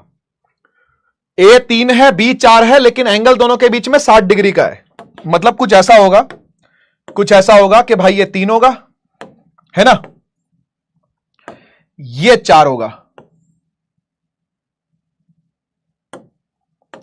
ये 4 होगा, और उनके बीच का जो एंगल होता है यहां पर, है ना, दो वेक्टर के बीच में जब हेड से टेल जोड़ोगे, टेल से टेल तो जोड़ी नहीं ना, हेड टेल जोड़ते तो बाहर वाला फिर एंगल आता है, ये 60 डिग्री है, ये 60 डिग्री है। आपको फाइंड करना रिजल्टेंट, आपको फाइंड करना कि रिजल्टेंट कितना होगा, है ना, आपको फाइंड करना कि कितना रिजल्टेंट होगा। रंग बदल देते हैं इसका, ठीक है जी। तो रिजल्टेंट क्या है भाई, वो आपका नाम है। रिजल्टेंट तो क्या है, आपका नाम है। क्या फॉर्मूला होता है भाई, A square plus B square plus 2ab cos theta, यही है ना भाई, A square plus B square plus 2ab cos theta. आइए आइए इसके अंदर पुट कर दे हर एक चीज। ए कितना है 3, तो 3 का स्क्वायर, बी कितना है 4, तो 4 का स्क्वायर, 2 इंटू ए इंटू बी यानी 3 इंटू 4। और कॉस का एंगल कितना है बेटा 60 डिग्री एंगल है। कॉस का एंगल कितना 60 डिग्री है। ठीक है, अंडर द रूट 3 का स्क्वायर होता है 9, 4 का स्क्वायर होता है 16, लेकिन प्लस के बाद ये सब भी तो चीजें हैं, प्लस के बाद ये सब भी तो चीजें हैं। तो 2 इंटू 3 इंटू 4, और cos 60 की वैल्यू क्या होती है भाई, cos 60 होता है हाफ, cos 60 होता है हाफ, तो 2 से 2 कट गया, ये हो गया 3, 4 3 12, है ना भाई। Under the root 9 plus 16 plus 12, 9 plus 16 plus 12, अगर ये निकलेगा तो 16 और 9 होता 25, 25 में 12 जोड़ोगे तो आएगा 37, रूट 37 आंसर है इसका, रूट 37 इसका आंसर है, रूट 37 इसका आंसर है। ठीक है, अगर कोई आपसे पूछे कि डायरेक्शन ऑफ रिजल्टेंट भी निकालिए, डायरेक्शन ऑफ रिजल्टेंट भी निकालिए, यानी निकालिए tan अल्फा, यानी निकालिए tan अल्फा, जल्दी से क्या फॉर्मूला था, क्या फॉर्मूला था, याद है, मैंने आपको कहा था याद होना चाहिए भाई। लो दिखा देता हूं, क्या फॉर्मूला था tan अल्फा का, b sin थीटा अपॉन में a plus B cos theta. ठीक है, b sin थीटा अपॉन में a plus B cos theta, put करो सब कुछ, एक एक चीज पुट करो इसके अंदर। b कितना है, b है 4, साइन कितना है, sine of 60 degree, sine 60 degree divide by a कितना है, a है 3, और 4 इंटू कॉस 60 डिग्री। ठीक है जी, कितना आएगा ये कितना आएगा, 4 इंटू साइन 60 क्या होता भाई, साइन 60 होता है √3/2, और divide by 3 plus 4 into cos 60 होता है हाफ, तो 2 रह गया, ये भी 2, तो ऊपर 2√3 और डिवाइड में 3 + 2 5। ठीक है जी, तो tan अल्फा की वैल्यू क्या आ गई, tan अल्फा की वैल्यू क्या आ गई 2√3 डिवाइड बाय 5। ठीक है, आप यहां से अल्फा भी निकाल सकते हो, पता कैसे, इनवर्स ट्रिग्नोमेट्री लगा के। पढ़ी है अभी तक, पता नहीं, मुझे नहीं पता आपने पढ़ी या नहीं पढ़ी, लेकिन इनवर्स ट्रिग्नोमेट्री आपको मैथ्स में पढ़ाई जाएगी। फिजिक्स में ज्यादा यूज नहीं होता इसका, फिजिक्स में इनवर्स ट्रिग्नोमेट्री का ज्यादा यूज नहीं है। क्या होता है इनवर्स ट्रिग्नोमेट्री, क्या है ये, देखो क्या करेंगे, अल्फा को यहीं पर छोड़ देंगे और tan को वहां लेके जाके tan -1 कर देते हैं, और इसके ब्रैकेट के अंदर इसको एंगल बना के लिख देते हैं। बस इस तरीके से आप एंगल लिखते हो, ठीक है ना, इस तरीके से you can find the angle. Inverse trigonometry में कुछ नहीं करना भाई, यहां पर जो कुछ भी लिखा है उसको वहां ले जाकर के -1 करके लिख दो, खत्म। ठीक है, बाकी मैथ में पढ़ाएंगे इसको, इनवर्स ट्रिग्नोमेट्री आपको मैथ में पढ़ाई जाएगी, है ना, फिजिक्स में नहीं पढ़ाते इसको, फिजिक्स में कोई नहीं पढ़ाएगा इसको। ठीक है जी, आंसर क्या था आपका, √37 था, तो √37 आपका बी है ना। ओके, 34.73 बच्चों ने आंसर दिया। नाम देख लो भाई, अंकित, जतिन, भाभी जी, गणपति, अमित कुमार, ब्रोकोड, अर्शित, यश, निखिल, अभिनव। ठीक है जी, मैं आपसे पूछना चाहता हूं कि अगर ये 60 डिग्री की जगह 90 डिग्री होता तब क्या आंसर होता, लिख सकते हो क्या, लिख सकते हो क्या, अगर बेटा ये 60 डिग्री की जगह यानी 3 ऐसा होता, ठीक है, और 4 ऐसा होता, अगर ये 3 होता ये 4 होता, क्योंकि दोनों के बीच का एंगल 90 है, ऐसा दिया रहता, तब रिजल्टेंट क्या होता, गुड, तब आप लगाते पाइथागोरियन ट्रिपलेट, सीधा सीधा आप यहां पर क्या लिख देते, 5 लिख देते, है ना। बाकी आप चाहो तो इसको पुट भी करके देख सकते हो, आप अपने नाम में इसको पुट करके भी देख सकते हो। दिखाता हूं, देखो दिखाता हूं, under the root a² + b² + 2ab cos theta, और cos थीटा क्या है, cos 90 है, cos 90 0 होता है, ये सारा 0 हो जाएगा बेटा, है ना, ये सारा 0 हो जाएगा, क्या बचेगा 3² + 4² + 0 बचेगा, है ना, cos 90 की वजह से सब 0 हो जाएगा। आप देख रहे हो एंगल का महत्व कितना है, दो वेक्टरों को ऐड करने के लिए एंगल का कितना इंपॉर्टेंस है, देख सकते हो आप, है ना। तो √3 का स्क्वायर और 4 के स्क्वायर का एडिशन क्या आता है बेटा? 5 आता है, ठीक है ना, 5 आता है, सही है। तो यही कहानी थी, आज के लिए इतना बहुत है, ठीक है। नेक्स्ट क्लास में हम लोग पैरेललोग्राम लॉ पढ़ेंगे, है ना, और हम लोग रेंज ऑफ रिजल्टेंट भी पढ़ेंगे, ठीक है ना। तो कोई डीपीपी एज सच नहीं है, आपको क्लास वर्क ही करना है, यानी नोट्स कंप्लीट करने हैं बेटा, ठीक है ना। सोने से पहले नोट्स कंप्लीट करने, और जितना भी कुछ करवाया वो सब रिवाइज करके सोना है, ठीक है जी। रिवीजन करते रहिए। जिन बच्चों का बैकलॉग है भाई, आप लोगों को शुरू में ही बोल दिया कि अपना बैकलॉग इसी बैच से आप लोग कंप्लीट करना चाहो तो कर सकते हो, नहीं तो आपको काफी वेट करना पड़ जाएगा अगले बैच के आने का, है ना। तो ये आपकी टोटली आपकी इच्छा है, आप पर डिपेंड करता है कि आपने क्या करना, ठीक है। तो कैसी लगी आज की क्लास जरूर बताइएगा कमेंट सेक्शन के अंदर, ठीक है ना। थोड़ी सी ज्यादा मैथमेटिकल थी क्योंकि ये टॉपिक ही सारे मैथ्स के है ना। वेक्टर अलजेब्रा है ये, 12th क्लास में जाकर के दूसरी बुक में, 12th क्लास की सेकंड एनसीईआरटी वाली बुक के अंदर चैप्टर दे रखा है वेक्टर और 3D। एक वेक्टर चैप्टर है, एक 3D चैप्टर है, ऐसे करके बना के दे रखा है लास्ट में, है ना। उसको आप लोग 11th के स्टार्टिंग में पढ़ रहे हो। थोड़ी सी ज्यादा मेहनत करनी पड़ती है यार 11th की फिजिक्स को समझने के लिए, इवन केमिस्ट्री को भी थोड़ा सा और अच्छा समझने के लिए ना, ये बेसिक मैथ आपको पढ़ना पड़ता ही है। नहीं तो कोई शौक नहीं है अपने को इतना एक्स्ट्रा पढ़ाने का जो एनसीईआरटी में नहीं है। हम तो एनसीईआरटी में जो है वो पढ़ाते जाए, बस उतना बहुत है ना। तो एक्स्ट्रा करवाना पड़ता है इसीलिए, ताकि आप लोगों का कमांड जो है ना सब्जेक्ट पर वो मजबूत बने, ठीक है ना। तो इसलिए आप लोगों को भी उतनी ही दबा करके मेहनत करनी है, थोड़ा सा एक्स्ट्रा पढ़ना पड़ेगा, है तो उतने ही टाइम में जो पढ़ना पड़ रहा है ना। तो इसलिए आप लोग मेहनत करना मत छोड़िएगा, डिसिप्लिन मत छोड़िएगा। आज के लिए केवल इतना ही, मिलते हैं नेक्स्ट क्लास में, तब तक के लिए take care, tata bye bye, Bharat Mata की जय, जय हिंद, वंदे मातरम।